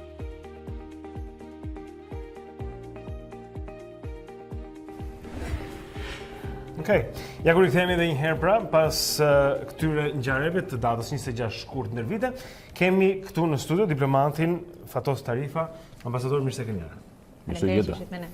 Tani, në fakt, po përpiqemi, ne kemi hedhur dhe një pyetje në rrjetet tona sociale, për të kuptuar se cili është dhe perceptimi që kanë shqiptarët në lidhje me rolin që ndërkombëtarët kanë luajtur në politikën shqiptare, në politikbërjen shqiptare. Dhe le të themi që perceptimi nuk është dhe kaq shumë pozitiv, ndoshta sepse nuk e di ndoshta lodhje ndoshta. Edhe lodhje mbase, por të lodhën nga ndërhyrjet. Me sa duket, ose nga ndërhyrjet ose kanë dashur që ndoshta momentet caktuara të kenë qenë më preciz më të vendosur në vendimet e tyre. Ju si e shikoni, le të themi të paktën në këto vitet e fundit, pastaj për të ardhur tek ngjarjet e momentit? Po ka gati 30 vjet që ne jemi mësuar ta shohim këtë tranzicionin ton drejt asaj që e quajmë demokraci, por që mendojnë nuk e dim se ç'është. Të lidhur me rolin që luan faktori i huaj. Ne themi ndërkombëtarët, por ndërkombëtarët nuk do të thotë gjë. Domethënë ata faktor politik jashtë Shqipërisë, që janë kryesisht ose shtetet e mëdha, Shtetet e Bashkuara të Amerikës ose Bashkimi Evropian. Dhe do të thotë që deri më sot çdo hap përpara që është bërë në rrugën tonë drejt një sistemi tjetër nga që ishim, është bërë vetëm me insistimin, me ndërhyrjen e fortë të ndërkombëtarëve. Unë besoj se kjo klasë politike që kemi, dhe që kemi pasur atyre gati 30 vjetëve, nuk do të kishte bërë vetë asgjë pa shtyrjen e tyre. Çdo reformë e madhe që ka nisur është bërë në shtytjen e të huajve. Kjo është një lexim i keq i aftësive tona politike si vend, dhe çdo episod i madh në jetën politike të Shqipërisë në këto 30 vjet të fundit nuk mund të kuptohet dot i ndarë nga ndërhyrjet e huajve. Kjo po ndodh sot. Ose për fajt dhe kryesisht për fajt të klasës sonë politike, e cila ose nuk do, ose nuk është në gjendje të lëvizë përpara procesin demokratik, por në asnjë mënyrë do të thojë se kanë qenë, si thua, të huajt ata që kanë marrë nismën të na përkrajnë. Ka pasur momente, ambasadorë të caktuar sidomos, të cilët janë bërë shumë të dukshëm në mediat tona në periudha të caktuara. Gjë që edhe mua s'm ka pëlqyer shumë herë, sepse roli i një ambasadorit të huaj nuk është ky. Një ambasador i huaj ka kanalet e veta diplomatike për të përcjell opinionin e qeverisë së tij ndaj zhvillimeve në vend. Dalja shpeshherë në televizor, ka qenë ndonjë rast një ambasador amerikan, ambasador holandez 7-8 vjet përpara, kujtohet, u bën si yje televizionit këtu. Nuk do të ishte duar, por më sa duket shqiptarët këtë kërkojnë. Mund të jenë të lodhur sot, por edhe syt andej mbajnë, sepse nga brenda nuk shohin ndonjë. Cila do të thonë që është arsyeja pse i mbajnë syt atje? Pra, mund të themi që kjo është lidhur me mosbesim te klasa politike shqiptare? Patjetër. Domethënë vetë kjo klasë politike që po vazhdimisht rigjeneron vetveten në vend që të ndryshohet dhe radh vend politikanëve të rinj, një shtresë të re politikanësh që Shqipëria i ka dhe që mund të jenë ndoshta edhe me shpresë, kanë treguar se nuk mund të bëjnë gjë më shumë se ç'kan bërë deri më sot. Dhe prandaj njerëzit janë të lodhur. Kjo lodhje me këtë shpjegohet, jo me rolin ndërkombëtarëve, të cilët në raste të veçanta duhet të jenë më decisiv, por me faktin që sa do të presim nga t'i kthejmë syt majtas apo djathtas prapë në vend po bëjmë. Mirë, ne në fakt donim të kishim opinionin tuaj edhe përse takon dhe situatës aktuale, pra dhe sidomos për deklaratat e drejt për drejta që ndërkombëtarët kanë dhënë, sidomos në lidhje me qëndrimin e opozitës dhe djegjen e mandateve, por përpara se të kalojmë te kjo temë, do doja të ndiqnim pikërisht një vëzhgim të producentit A2 Dorian Kodra, mjaft interesant pikërisht për këtë marrëdhënie të ndërkombëtarëve me politikën shqiptare, sidomos në këto ditë që ne po flasim. E ndjekim dhe rikthehemi në studio për të vazhduar bisedën me profesor Fatos Tarifën.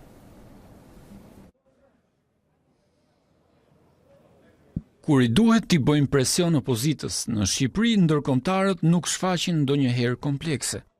Mesazhet mund t'i kenë këshilluese ndonjëherë, herë tjetër kundërshtuese, por ka raste edhe kërcënuese. Ndaj ashtu siç pritej, reagimet qenë të forta kundër Partisë Demokratike dhe LSI-s, deputetët e të cilave morën vendimin ekstrem të lënies së mandateve.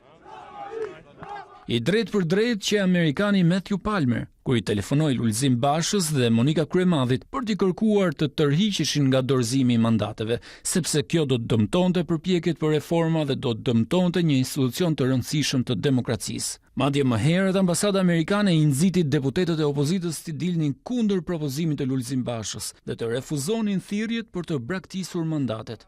Luigi Soreka, përfaqësuesi i Bashkimit Evropian, takoi personalisht Lulzim Bashën. Dhe kur kjo nuk mjaftoi, hynë në lojë Federica Mogherini dhe Johannes Hahn direkt nga Brukseli. Ngarkesa negative që i dhan dy zyrtarët e lartë të BE-s vendimit të opozitës kur folën për dëmtimin e integrimit, i rënduan akoma më shumë pozitat e partive të Lulzim Bashës dhe Monika Kryemadhit. Lënia e mandateve u dënua edhe nga Këshilli i Europës, nga OSBE-ja, nga ambasada gjermane, ajo franceze dhe nga kancelari të vendeve përtej Adriatikut. Por ajo që ra në sy ishte fakti se asnjë prej ndërkombëtarëve nuk e përmendi reformën në drejtësi. Sepse ky është shpjegimi që kryeministri Rama jep vendimit ekstrem që mori opozita. Sipas Ramës, ajo që detyroi opozitën të dalë në rrugë nuk është bashkëpunimi Vangjush Dakos me trafikant droge për të fituar zgjedhjet, as shitblerja e votave në Lezhë dhe Dibër dhe as ngrirja e dosjes 339 në prokurori, por frika nga drejtësia e re.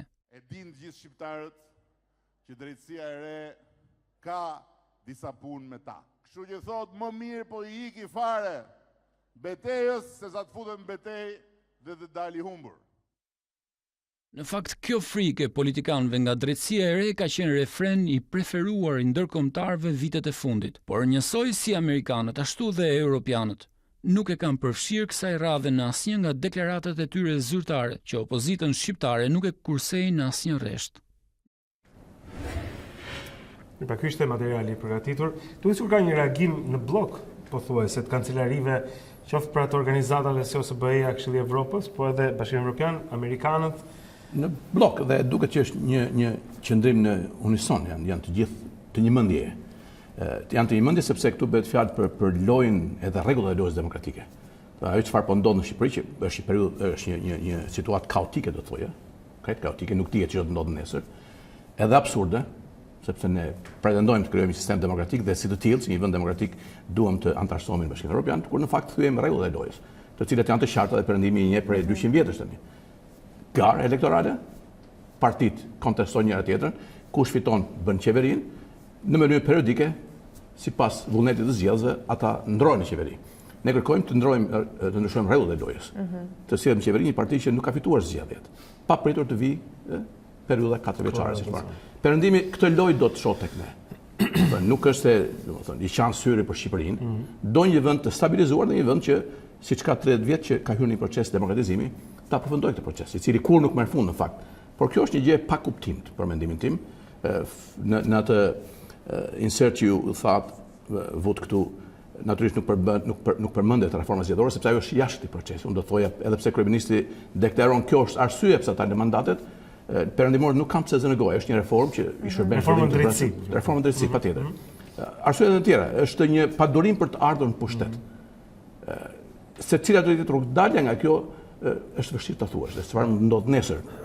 Por që në situata të tilla kur perëndimi u lodh me ne në fakt, kur thajmë perëndimi, përsëri kemi parasysh Bashkimin Evropian dhe Shtetet Bashkuara, por ne shohim të gjithë faktorët politik të huaj janë të një mendje, sepse kjo që po ndodh është e pakuptim për çdo. Madje edhe për ne këtu në studio thoya.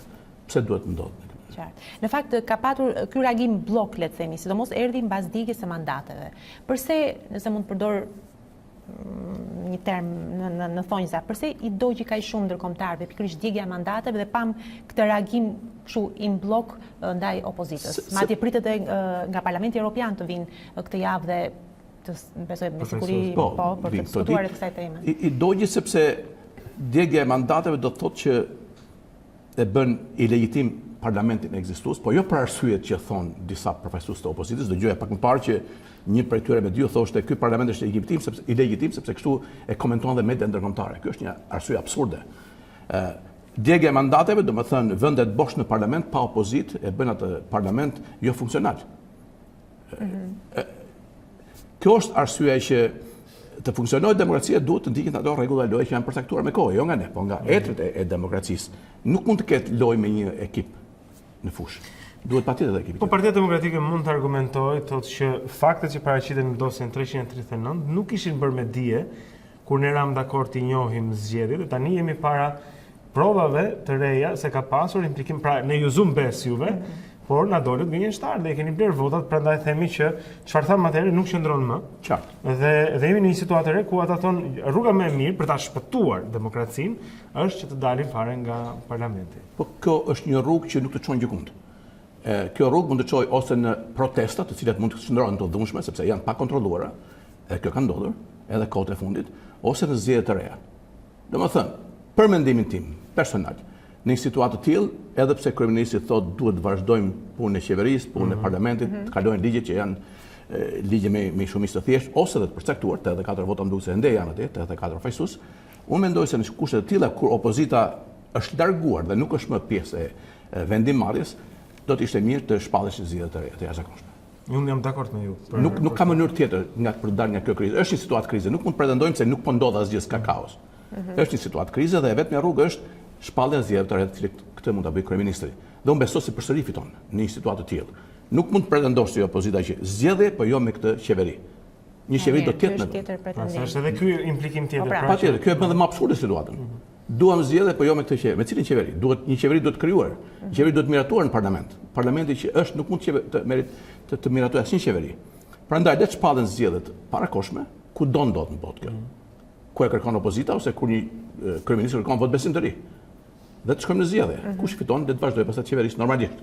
Nëse do të jemi ndonjëherë në gjendje të qeverisim normalisht. Mendoni që pikërisht këtë gjë do t'i këshillojnë ndërkombëtarët, sidomos delegacioni PS i Parlamentit Evropian? Unë besoj kjo do të qenë një ndër sugjerimet më të arsyeshme për të dalë nga një situatë krize kur opozita s'mund të futet më në parlament pasi kanë mandatet, presioni bëhet kandidatëve të radhës në lista të mos hynë, kështu që si do të vejë një parlament me pak më shumë se gjysmën e anëtarëve vetë nuk mund të funksionojë. Pra mund të jemi duke shkuar ndoshta drejt zgjedhjeve të parakohshme. Si mendoni se kjo do të ndikonte në kishim proces, procesin qershorin, hapjen e negociatave? Negativisht. Unë nuk besoj se edhe këtë herë me situatën që është krijuar ne do të na çelin negociatat. Për më tepër, jo vetëm faktori i brendshëm që është kaotik sot, por edhe zgjedhjet parlamentare në Evropë. Evropa nuk e ka mendjen tërkohës tek Shqipëria. Kështu mendojmë ne, ky është perceptimi ynë. Ata kanë hallet e tyre. Rritje e populizmit, partive të djatha, është një shqetësim i madh për Evropën. Është vit shumë i rëndësishëm për Shumë i rëndësishëm për ta. Kështu që ne nuk kemi aq të rëndësishëm në një vit kaq të rëndësishëm për Evropën. Maqedonia ka dalë në skenë dhe është gjithnjë më e rëndësishme tani për Evropën, sidomos pas marrëveshjes që bën me grekët për emrin. Po shikoni sa absurde është përsëri situata jonë. Maqedonësit dhe grekët arritën të merren vesh për një çështje që kishte 27 vjet që rrinte pezull për një emër. Shqiptarët e Maqedonisë dhe maqedonasit vetë janë marrë vesh, pas qeverisin Maqedoninë, si asnjëherë më parë. Ne s'merrem vesh me njëri tjetrin, dy parti. Të njëjtët njerëz si drejtojnë këtë parti për gati 25 vjet. Qarkullojnë pa ato fytyra, pa ata emra, pa ato lista kanë. Disa thonë merren vesh madje tepër mirë. Merren vesh tepër mirë për tu zënë dhe zihen për të qëndruar. Të po thonit. Të shikojmë vërtet nëse do të ketë një ndikim le të themi të rëndësishëm faktori ndërkombëtar pikërisht në zgjidhjen e kësaj krize. Të shikojmë se si do të si e parashikoni ju profesor, nëse mund të parashikohet diçka, sepse ne kemi thënë shpesh herë që është pak që ndodh me ne. Shumë herë ndodhin gjëra të paparashikuara dhe shumë herë ato që parashikojmë nuk ndodhin. Që të ulen në tryezë të dy palët, kjo më duket shumë e vështirë. Sepse tjetri thotë unë s'dua të ulem në tryezë me ty, dua qeveri teknike pa ty. Tjetër do të si e këtu. Madje nuk qe e drejt vendimi i fundit i kryeministit që u thot anëtarëve të parlamentit PS-s që mos dilnin në debate me kundërshtarët tuaj se ata nuk janë më me ju. Debati është ajo çfarë e forcon argumentin. Debati është ajo çfarë mund të sjellë mbi tryezë zgjedhjet e mundshme. Nëse s'ka debat nuk ka zgjedhje. Që e shoh pas zgjedhje vetë përmes zgjedhjeve të parakohshme. Po në rast se, dakord, kryeministri lëshon, po themi në këtë situatë, ai pranon zgjedhjet parakohshme dhe nuk ka ndonjë problem, shkojmë në zgjedhje. Do të krijonte kjo një precedent që sa herë njëra palë është pak kënaqur me rezultatin e zgjedhjeve, thotë unë i djeg mandatet dhe të shkojmë prapë në zgjedhje? Teorikisht po, por nuk ka ndodhur deri më sot situata të gjashme edhe më kritike kanë ekzistuar më parë, kjo është një situatë që unë nuk di se tregoj, nuk besoj se ka shqiptar që e shpjegon këtë situatë. As ata vetë që kanë nishuar mandatet dhe kanë hedhur, nuk besoj e din pse e kanë bërë këtë. Ndoshta ka qenë një kërkesë nga kryetari i partisë ndaj ushtarëve të regjimentuar të saj për të hedhur mandatet dhe s'ka pasur rrugë tjetër. Një ose dy njerëz që thanë jo u diskredituan, u përjashtuan, u anatemuan, që në demokracisë duhet ndodhë. Dhe kjo është arsyeja pse marrëveshja që kanë bërë në 2008 dy kryetarë të partive e bën të pamundur një zgjedhje racionale të çështjes. Nëse këta nuk do të qenë njerëz të vënë në listën e kandidatëve nga dy kryetarë partisë, nga tre kryetarë partisë, çdo antar i parlamentit do të kishte sovranitetin e vet në përfaqësimin e popullit. Sot populli është përfaqësuar jo për fajin e tij, për fajin e një ligji që kanë miratuar dy kryetarë partisë, dhe për fajin se ata që janë aty janë kukulla në fakt. Ushtar të vënë në fushën e shtaut nga një dorë. Në një bisedë me njërin ndër kombëtarët, që kishte një zyrtar i një rangu jo tepër të lartë, por thoshte që në vitet 2000 mund të flisje me deputet dhe kishe se për çfarë flisje me ta, sepse kishin pushtet dhe mund të jepnin zgjidhje gjërave. Përfaqësonin. Ndërkohë që tani thoshte ai, është e kot bisedosh me secilin nga deputetët, sepse s'kan absolutisht më asnjë lloj pushteti. Asnjë lloj pushteti, madje shumë prej tyre nuk njihen nga vetë zgjedhësit që kanë votuar për ta. Unë nuk e njoh deputetin tim këtu në Tiranë, sepse nuk e kam zgjedhur në asnjë lloj mënyre, s'më është dhënë kjo mundësi. Ata njerëz të vënë në listë nga një kryetar partie, unë votoj për atë parti sepse aty janë bindjet e mia më të mëdha, por nuk janë përfaqësues vërtet, pra nuk është një demokraci përfaqësuese, e një parlament përfaqësues. Është një parlament në rrënjën e problemit kështu. Kjo është rrënja. E vërtet, shumë më së vërtet. Profesor, ju falenderojmë që na hodhët dritë në këtë temë, e cila natyrisht besoj është një temë që do të flitet sidomos gjatë këtyre ditëve të nxehta në politikën shqiptare. Kështu që faleminderit që na mëngjesit me ne. Faleminderit. Sukses. Okej, shkëputemi për pak minuta publicitet dhe rikthehemi sërish në studio, do të kemi mediat, rrjetet sociale më saktë, dhe më pas do të vazhdojmë të flasim në emisionin ton, do të cilësim shembuj të dy të rinjve të cilët ja kanë dalë banën sipërmarrjet e tyre. Por gjitha këto shumë shpejt pas publicitetit të rikthehemi.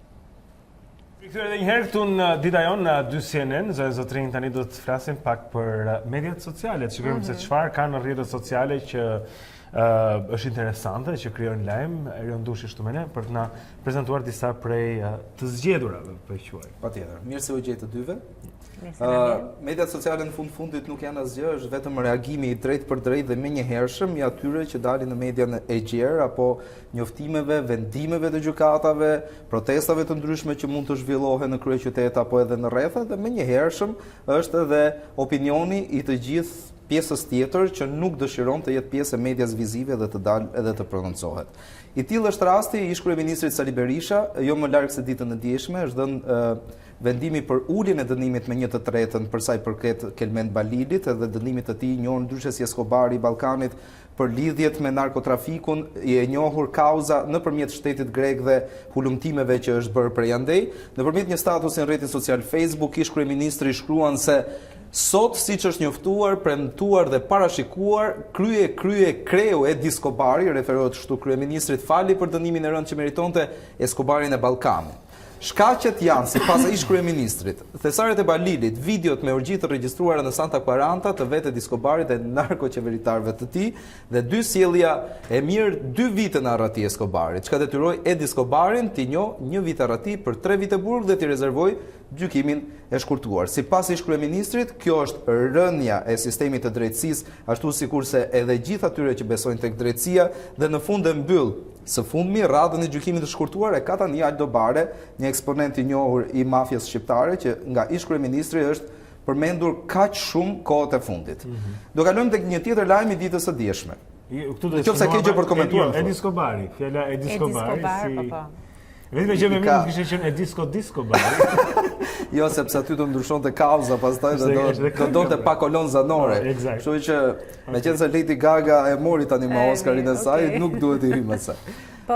Gjithashtu gjatë ditës së dieshme, në qoftë se referohemi lajmeve, kohë më parë, Petrit Vasili dhe Edmond Spaho i Partisë Demokratike kanë bërë një kërkesë për hetim ndaj prokurores së përgjithshme të përkohshme Arta Marku, por gjatë një prononcimi dhënë ditën e djeshme, kreu i Këshillit të Lartë të Prokurorisë, Gent Ibrahimi ka thënë se nuk kemi dispozitat, kjo edhe për rastin e vetëm që nuk ekziston një dikaster që të merret me gjykimin e këtij eksponenti të lartë të gjykatës shqiptare.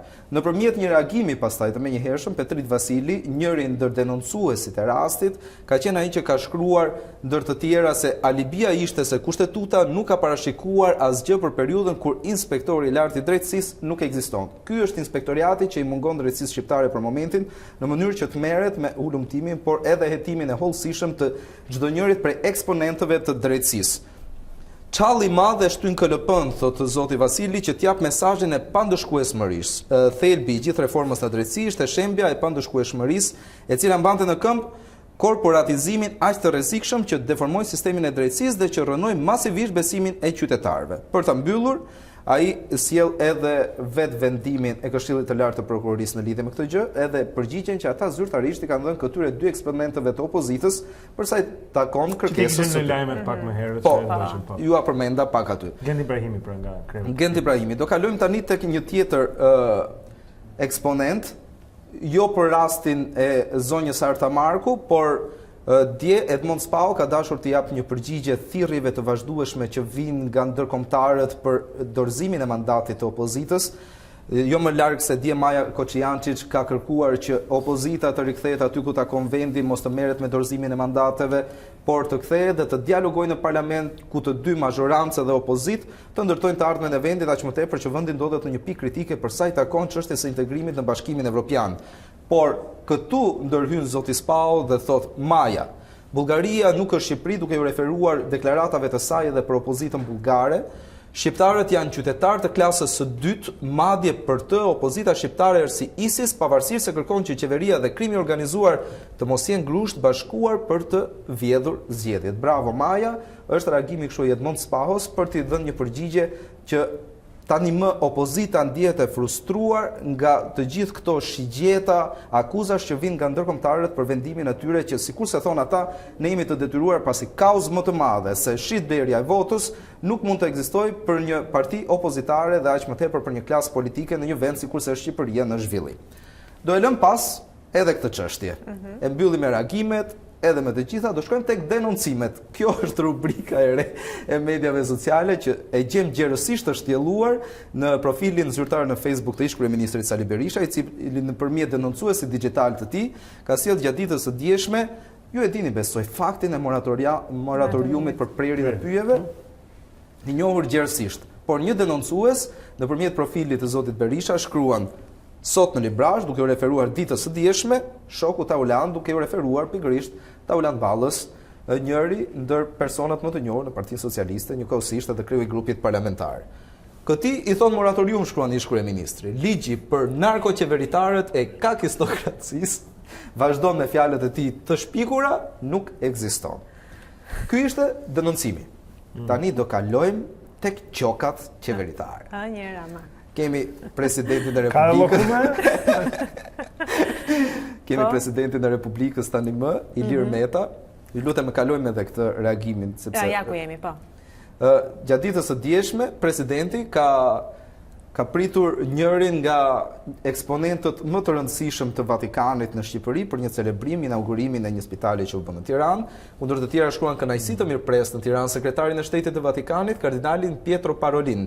Mirënjohës për mbështetjen e fortë të vazhdueshme të Vatikanit për Shqipërinë dhe shqiptarët, marrëdhëniet mes Shqipërisë dhe Vatikanit sot më të forta se kur, duke u referuar kështu mirëpritjes dhe fjalës së mirë që dëgjohet nga goja e Papa Franceskut për sa i takon shqiptarëve.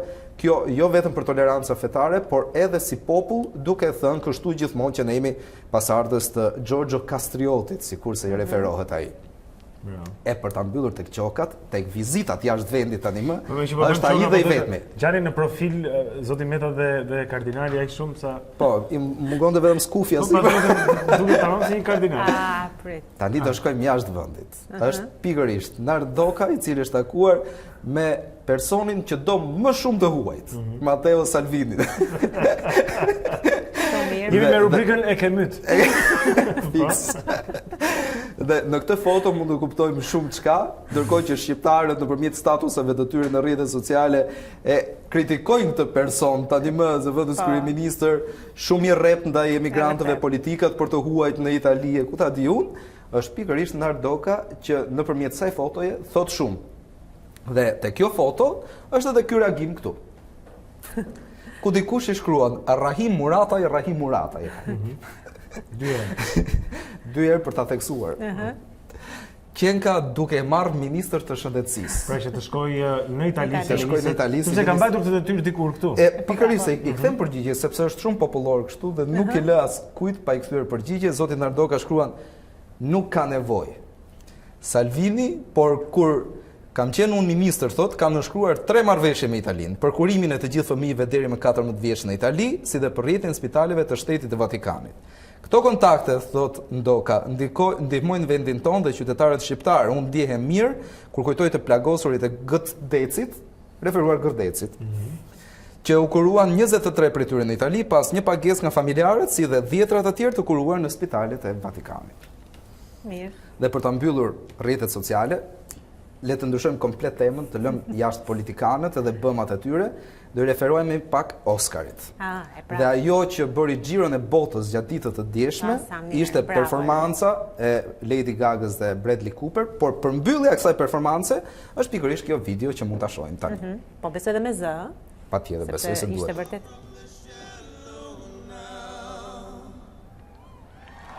Shikoni pak vështrimin e të dyve. Sa romantik që jemi. Kjo ishte. Me njerë vëshua në rrjetet sociale komentet e ndryshme, por ky vështrimi ishte ajo që hapi edhe një kaos të re në showbizin botëror. Lady Gaga tani më e ndar nga i dashuri i saj. Të lutem shumë. Bradley Cooper nga ana tjetër në probleme me Irina Shayk, dhe të dy mendojnë që mund të ketë një lidhje ndërta. Nuk besoj. E tha Ulona e mbyllë. Ka ndodhur tjetër, mund të ndodhi sërish, mund të ndodhi. Ai shikimi ishte. Anything could happen. Ai e ka njohur atë shikim. Mirë, shikim kështu më. Atëherë dikush ti thotë Lady Gagës që votimi për çmimet Oscar ka mbaruar si aktoria më mirë ose ajo ka seriozisht pastaj. Që është çfarë ne sa merrni me thashë theme ju të dy mirë në rregull. Ku bëjmë publikisht. Shumë faleminderit Elion. Faleminderit ju. Këto ishin të fundit pra nga rrjetet sociale zonja Zotri. Do shikojmë tani se çfarë është në botën e sportit që është e rëndësishme ende në këtë takim të fundit me Chris Martirën, do të shohim se çfarë ai sugjeron të gjithë ne. Po, besoj e kemi tani në linjë të drejt për drejt, pra duhet lidhemi me studion e lajmeve, kemi atje Kristin, po Krist. Atëherë na jep informacionet e fundit të ditës sonë, le të themi kështu. Patjetër. UEFA ka hapur një hetim disiplinor për trajnerin e Atletico Madrid Diego Simeone lidhur me festimin e golit në ndeshjen ndaj Juventus të vlefshme për Champions League. Simeone pas golit të parë është kthyer nga tribuna qendrore duke bërë veprime as pak të hijshme. Shpjegimi për festimin e tij nuk e bindi Komisionin e Disiplinës pranë UEFA-s, që tashmë do të shqyrtojë çështjen në një afrat që pritet të konfirmohet së shpejti. Sa kaq edhe tekniku Juventus Allegri do të procedohet për shkak të vonesës për të futur në fushën e lojës me rifillimin e 45 minutave të dyta. Shkelja edhe pse jo e natyrës së Simeones përfshihet në të njëjtën pikë të rregullores që lidhet me etikën dhe integritetin sportiv. Ndërkohë në serin D italiane, një futbollist tentoi të festonte në stilin Diego Simeone, por gjithçka përfundoi në mënyrën më të keqe. Bëhet fjalë për ndeshjen Prato Viareggio, atje ku sulmuesi i vendasve Moreo, pasi kaloi në avantazh të tillë, vendosi të festojë duke imituar teknikun Argentinas në ndeshjen ndaj Juventus, i cili vendosi duart në pjesët intime në ekzaltime sipër, por futbollisti u ndëshkua menjëherë me karton të kuq, duke shkuar në dhomat e zhveshjes, ende pa nisur mirë pjesa e dytë. Flasim tani dhe për basketbol, mbrëmje për të harruar për San Antonio në NBA. Spurs u mposhtën në 130-118 nga New York Knicks, vendi i fundit në konferencën e lindjes. Në fakt, suksesi i fundit i New Yorkesve në shtëpinë e tyre daton në 1 dhjetorin e vitit që lan pas, plot 3 muaj pa fitore dhe 18 humbje radhazi. Los Angeles Clippers u mposhtën nga Denver Nuggets, ndërkohë që një tjetër surprizë ishte edhe humbja e Torontos dhe Orlando Magic 113-98. Këto kanë qenë të gjitha zhvillimet sportive për ditën e sotme. Me linja për ju Blenda Ulona. Faleminderit Krist, Nix pra 3 muaj pa fituar. Ky është rekordi që ti nuk do të kesh. Në Ashtu, fakt si thua? ekip, 3 muaj pa fituar. Do shkojmë tani tek shikojmë takojmë për herë të fundit gjatë programit Dita Jonë Tanja Poja këtu për të marrë një përmbledhje të çfarë është e rëndësishme për ditur sot nga moti në vend dhe në rajonin tonë. Po, si për herën e fundit brenda emisionit, shumë shkurtimisht i kujtoj të gjithë shikuesit e A2CNN të dalin nga shtëpit, sepse rreth për gjysmë ore apo për 1 orë është shumë këndshëm për të dalë, pasi temperaturat domethënë janë rritur ndjeshëm, megjithatë moti në pjesën më të madhe të territorit vjen të dominohet nga kthjellimi gjatë ditës së sotme. Vranësia kalimtare do të ketë në orët e pasdites, më të dukshme vranësia do të jenë në veri, por edhe në zonat lindore. Rrezikohet nga rreshje të pakta dëbore dhe të izoluara, vetëm ekstremi verior dhe zona mbase më mirë përtej kufirit, por në verilinjet të Shqipërisë. Temperaturat janë rritur me 3 gradë gjatë mëngjesit të sotëm, duke shënuar nga -10, -11 që ishte një ditë më parë, sot jo më por se -7 gradë Celsius, kjo në verilindje të Shqipërisë, juglindje është diku tek -5, -6, ndërkohë zonat e ulta kanë kaluar në vlera pozitive, sigurisht që edhe Bregdeti, mezita e sotme sjell një rritje më të ndihshme se sa rritje që është vlerësuar në mëngjesin e sotëm, pritet që të rritet me të paktën 4 gradë temperaturat sot, maksimumi në zonat e ultërësirës do të ngjitet në 14-15, mbi 15 gradë pritet në ju perëndim të territorit shqiptar, po ashtu në zonat malore pritet që maksimumi sot të varioj nga 3-4 në zonat më të ftohta në verlindje deri në 7 apo 8 gradë Celsius maksimumi, presim të shënohet në juglindje të territorit. Ky është informacioni për ditën e sotme, informacione për më të detajuara, por edhe për nesër ne do të jemi së bashku në edicionet informative këtu në A2CNN. Mirë, shumë mirë, Tanja, faleminderit. Në rregull, tani do të hedhim dhe një tjetër vështrim, të marrim tjetër informacion, është ora 8:33 minuta, shikojmë se si është trafiku në vend në Tiranë, me siguri do të ketë dhe ka normalisht lëvizje, e shikojmë po shikojmë që vërtet pak ka ngarkesë pra dhe ngadalësim në pothuajse të gjithë segmentet rrugore të kryeqytetit, duke nisur nga Teodor Keko në pjesën perëndimore, pra rruga Dritan Hoxha në hyrje dhe dalje të Tiranës janë të ngarkuara dhe me trafik i cili pasqyrohet këtu në Portokalli dhe në të Kuqe. Shumë i ngarkuar trafiku është në rrugën e Dibrës, ku takohet me sheshin Skënderbej dhe rruga e Barikadave. Atje është ai trekëndshëm midis tyre tek Nëntkaçet është shumë e ngarkuar. Ngarkesë ka gjithashtu në rrugën e Elbasanit tek fakultetet pranë qytetit Studenti dhe të gjitha zbritjet. Po themi nga Fresku, rruga Alidemi, Kinostudio dhe Porcelani që vinë nga lindja drejt perëndimit, pra janë me ngarkesë tani në mëngjes në kryeqytet. Mirë, ndërkohë ne rikthehemi në studio, do t'ju lëmë në shoqërinë sërish të fotove të një dite më parë, dhe më pas në studio do të kemi Ervin Kalemin dhe Edmir Ukun, janë 2 të rinj të cilët në mënyrë le të themi tepër origjinale kanë ditur se si të bëjnë profesionet e tyre dhe pse jo të krijojnë një sipërmarrje me të vërtet të suksesshme. Do t'ju njohim, do t'ju prezantojmë ata pas pak, por le të shikojmë edhe një herë këto foto që takojnë një ditë më parë.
Ja ku jemi sërish së bashku në këtë pjesë të fundit të emisionit tonë, siç anoncuam dhe në fillim, do të njohim me dy të rinj, apo Blendi janë dy të rinj të cilët vërtet dy çuna kësaj radhe. Dy djem. Kemi pas vajza vazhdimisht. Kemi patur vajza, natyrisht edhe djem të vajzat ja dalin dhe janë dy të rinj të cilët kanë krijuar sipërmarrjet e tyre. Në studion e kemi Ervin Kalemin që ka hapur pikërisht Pabler, është edhe le të themi shërbimi që ai ofron, dhe ndërkohë në linjë të drejtë për drejtë kemi edhe Edmir Rukun nga Sera Edmir. Përshëndetje Edmir. Është kënaqësi që ju kemi që të dyve këtu. Përshëndetje Olona, përshëndetje Bledi. Përshëndetje. Shumë mirë. Faleminderit për ftesën. Atëre do doja vërtet Edmir ta nisim me ty, meqense të kemi tani edhe në linjë të drejtë për drejtë. Na tregon pak si lindi kjo dëshira jote për të hapur pikërisht pra këtë sipërmarrje ku ti menaxhon mbjelljen dhe tregtinë e produkteve ushqimore. Pse pikërisht kjo? Dhe ku ndodhet Sera jote, nëse mund ta dim? Atëre ideja ime e biznesit Blendi lindi që në kohën ku unë mbarova studimet në Fakultetin e Bujqësisë dhe të Mjedisit në Universitetin Bujqësor të Tiranës. Dhe duke qenë që një ri që sapo dal nga universiteti dhe u përballa gjithmonë me atë hapësirën e të mos pasur diçka timen, më lindi ideja e të kem diçka timen, të realizoj diçka që e cila do pikë së pari mua të më ndihmoj për sa i përket anëve ekonomike dhe pikë së dytë të kem diçka time ku mund të punoj. Dhe ideja ime e biznesit ka pas në thelb ndërtimin dhe ka gjithmonë ndërtimin e një sere e cila nuk është një serë e thjesht, por është një serë e cila është e kultivuar me produkte autoktone kryesisht të Shqipërisë mesme, duke qenë se edhe vetë jam nga zona e Shqipërisë mesme dhe këto kultura të cilat kanë qenë më përpara, bëhet fjalë përpara viteve 90, janë kultura autoktone të Shqipërisë mesme, kultura të cilat janë lënë në harres nga ana e fermerëve. Dhe unë këto kultura përveç se kanë dy cilësi kryesore. Pikë së pari kanë cilësinë e munguar të konsumatorëve dhe së dyti ofrojnë shihen dhe ato shihen të cilët ato konsumatorët dëshirojnë edhe një herë të kenë në turrezat e tyre. Sera ndodhet në njësinë administrative të Vasharit, ka një sipërfaqe rreth 600 metra katror. Përpos kësaj, kultivohen jo vetëm në serë, por dhe në fush. Dakor. Mirë, Edmir, në fakt, mund të më tregosh ti ke mbaruar, për çfarë ke studiuar? Për agrobiznes. Për agrobiznesve, apo? Kam studuar në Universitetin Bujqësor të Tiranës, në Fakultetin e Bujqësisë të Mjedisit. Për cilën ti ke studiuar, apo jo? Prandaj dhe ke, me sa duket, ka vazhduar edhe... Po, jam në degën që unë kam studuar dhe kam pasion të marrit, po. Shumë mirë, në bisedë flasim pak edhe me Ervinin, që kemi këtu në studio. Ervin, biznesi që ti ke hapur është një teme totalisht tjetër, quhet Pabler, pra trego pak çfarë bën Pableri, si të rikëjtë? Pabler është një superhero virtual, kur i thon, por ndryshe nga superheroinët e tjerë ai nuk shpëton. E pam pak më parë, ishin pasqyruar të dyja bizneset së bashku, por Pableri dhe ai superheroi i gjelbër, se kishte gjë që i lidhte të dyja, është pra superheroi yt dhe çfarë bën këtë? Ai nuk shpëton jetë si superheroinët e tjerë, po ai shpëton njerëzit dhe bizneset nga koha që duhet të shpenzojnë në rrjetet sociale. Nëpërmjet Pablerit, bizneset mund të skedulojnë postimet e tyre në Facebook, në Twitter, LinkedIn, edhe në Google My Business. Këto janë 4 platformat që Pabler suporton për momentin.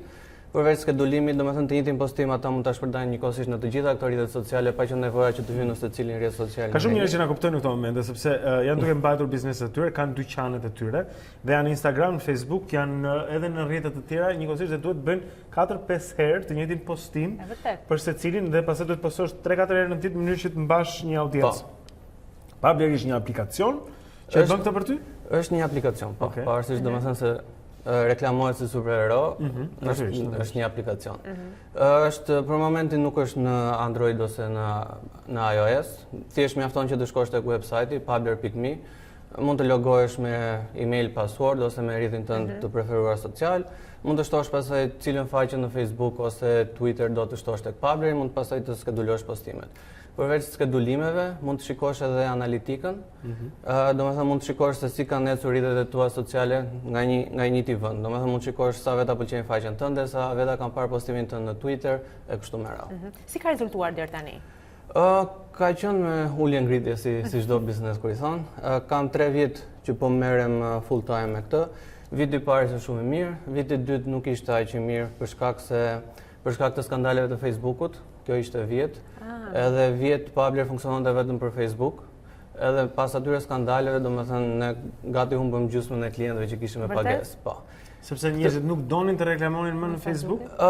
Përveç asaj ishte edhe Facebooku që u bë shumë skeptik ndaj aplikacioneve të treta, edhe neve na bllokoi për 5 muaj një nga funksionalitetet. Domethënë Pablo nuk funksionon edhe për grupet në Facebook. Do të thotë u viktimizuar nga diçka që ndodhte jashtë dorës tuaj. Po tani më mirë? Këtë vit është më mirë, pasi nuk varim më vetëm nga Facebooku, edhe domethënë ato skandale sikur pak a shumë po harrojnë. Më tregu pak për vështirësitë. Ju keni qenë pjesë e programit të vetpunësimit, ku keni marrë dhe një mbështetje dhe trajnim dhe këto. Cilat janë disa prej vështirësive që hasen sot? Ka shumë njerëz që ankohen, lejo ta them, ankohen vazhdimisht që është e vështirë që të bësh biznes në Shqipëri. Po ndërkohë kemi dhe ju që vini, nisni këto ide e bizneset e reja dhe ja dilni në një formë. Kjo pjesa e ankesës më shumë nuk e di e lidh me kulturën këtu, se un kam jetuar në Amerikë, kam mbaruar shkollën aty.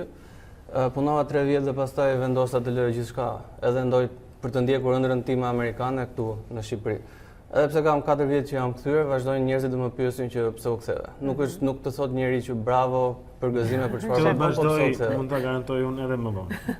Për sa i përket hapjes së biznesit, procedurat nuk janë shumë të qarta. Domethënë pa pasur një ekonomist nuk i di ato çfarë duan. Ti mund ta krahasosh këtë me përvojën amerikane dhe në Amerikë nuk është se biznesi, ja se kam pasur këtë përvojë. Po nëse do duhet të hap një biznes tjetër, unë si mbaj më fare ato hapat që kam ndjekur. Po më kujtohet sepse ne siç jeni ju sot në studio kemi patur edhe të tjerë të rinj, edhe vajza të cilat kanë treguar dhe më kujtohet që kur i kemi bërë këtë pyetje që cila ka qenë vështirësia e fillimit, të gjithë pak a shumë këtë problem kishin, këto anët le të themi të marrjes së një biznesi, të hapjes një biznesi, këto punë burokratike. Pra kjo me sa duket këtu i ka gjetur pothuajse të tërë të papërgatitur edhe kjo ka qenë vështirësia. Që ka përmirësime në këtë aspekt se po bën konsolidojnë këto agjencitë. Megjithatë, do të pyes edhe të mirin pak, se cilat kanë qenë disa prej vështirësive që ai ka hasur. Këtu kemi bëjmë me një, po themi, objekt bujqësor tani. Më trego pak, sa e vështirë është për një të ri të ketë serën e vetë sot në Shqipëri? Blendi është realisht edhe unë hasa me to vështirësitë të startupit në fillim. Realisht vështirësitë ishin gjithmonë tek ana juridike, çështjeve jo hapja e biznesit, jo pagesa e sigurimeve shoqërore, mënyra se si bëhet mbyllja e bilancit, pra ishin disa gjëra të cilat nuk isha përballur ndonjëherë. Pavarësisht se idenë e kisha të qartë çfarë do bëja me biznesin në fushë, në ser, ndërsa ana tjetër ishte kjo e procedurave, të letrave, ishte që kishte më shumë vështirësi. Por realisht programi i vetpunësimit kishte edhe një ekonomiste e cila na ka ndihmuar goxha. E qartë, mirë shumë. Bëhet dorë pra. Është shumë e nevojshme që të kesh një ekonomist pra, dhe një jurist që të qartësoj mbi hapat që do të bëhet, sepse dhe legjislacioni në fakt ndryshon vazhdimisht. Sidomos në rastin tim tek informatika, ligjet nuk janë shumë të konsoliduara. Domethënë për produktet fizike, okay, po për ne që shesim shërbime online është. Po nga ana tjetër, le të flasim për pjesën e talentit, po e quaj, se ty duhet bashkëpunosh dhe me të tjerë, nuk mund ta bësh gjithçka vetëm. Si e gjen tek grup mosha jote, tek kolegët, tek njerëzit me cilët ti punon, ka talent, ka Shqipëria premisa, qoftë edhe për biznese, se ma vjen mend disa nga klientët tu nuk janë në Shqipëri, mund të jenë të huaj. Pra biznese teknologjike që nuk ju kufizojnë juve brenda hartës tonë. Vjet kisha një ekip, ishim 4 veta, domethënë tani jam vetëm kur i thon sa të ngrë kokën edhe një herë. Modesh për të punësuar 3 veta rreth 3 muaj. Është kohë relativisht e gjatë, por personi i parë që punësova ishte i pari që intervistova dhe ishte djalë shumë i zoti, ka talent, pavarësisht domethënë gjithë vështirësive, edhe me sa vura re të tregta ishin persona që ishin marrë me projekte jashtë shkolle. Domethënë ishin sapo kishin mbaruar shkollën, por gjatë shkollës ishin marrë me projekte të tjera. Pra është një profesion i të ardhmes ky Po, është e tashme dhe ardhme. Si janë le të themi besues shqiptarët me iniciativë që më tepër ke klientë huaj apo jo? Si është ky raport i klientëve të tu? Tregu në Shqipëri nuk ka mundur të hyj sepse nuk e di bizneset, ndoshta janë mosbesues duke që një aplikacion shqiptar. Më kam pyetur shumë veta çfarë ti do na vjedhësh pasportin në Facebook. Edhe, si i thonë, nuk jam fokusuar shumë të tregu në Shqipëri. Ai që që është interesuar le të paguaj, për i thonë. Ta pysim dhe Edmirin në fund. Edmir, kush të ndihmon me fermën? Nuk kam merr mendje që atë do të vetëm fare për një fermë. Në fermë serë. Jo, në fermë është se një ndihmës të madhe me dhe familja, duke qenë se edhe ato janë me kohë më të madhe që rrinë dhe jemi aty të gjithë në fermë, që mund të punojmë të gjithë për aq kohë sa jemi aty. Pra një pjesë e madhe është dhe familja që më ndihmon. Pra është një biznes familjar. Pra, po, me sa duket aq për biznesi kësaj natyre, besoj që kur është familjar është edhe më familjar ku mund të punojmë. Si e shikon të ardhmen tënde, Edmir, në lidhje me biznesin natyrisht? Atëherë ardhme ime shikoj duke shtuar akoma më shumë sipërfaqe, duke rikthyer akoma dhe më shumë varietetet e harruara të Shqipërisë së Mesme, kujtoj këtu disa kultura bujësore të cilët kanë qenë kohë më përpara, kulturat të cilët patoxhani toptan, që një nga kulturat autoktone të Shqipërisë së Mesme, patoxhani zallherrit ose speci laknasit, disa kultura të cilët konsumatorët i duan dhe i kërkojnë këto kultura të cilët janë të harruara. Bollë më, konsumatorët janë të mbushur dhe duke parë çdo lloj varieteti, ama shqien e kërkuara kanë përsëri ato varietetet të cilët janë në këtë kohë që flasim të lëna në harresë nga fermerët. Shiqish bra. Ka një mision më përcjell edhe për këto kultura interesante. Unë mësova 3 gjëra që nuk i dija. Patoxhani toptan, patoxhani zauherit dhe speci laknasi. Ekzistojnë. I kam mbajtur dhe shnim, kështu që Edmir, shumë faleminderit që na dhe këtë informacion. Mirë, në rregull, dhe vërtet ju falenderojmë. Edmir, të përshëndesim edhe natyrisht urojmë shumë suksese në punën tënde dhe të ecë së mbar. Gjithashtu falenderojmë edhe Ervinin që kishim këtu në studio. Faleminderit Olona. Faleminderit. Shumë suksese me Pablerin edhe me Sera Edmir. Pra, dy çuna që kanë marrë pjesë në programin vetë punësimit dhe që po e shfrytëzojnë kohën e tyre për të ngritur bizneset dhe natyrisht një të ardhmë ekonomike për vetën e familjes. Shëmbëj vërtet shumë të mirë. Mirë, jemi në fund të emisionit tonë, ishte gjithçka që kishim përgatitur për ju në këtë ditë të martë. Do takojmë sërish nesër së bashku. Qëndroni me Alba Lishanin dhe me Ditarin dhe kalofshi sa më bukur nesër sërish në orën 7. Tu do jemi. Mirupafshim.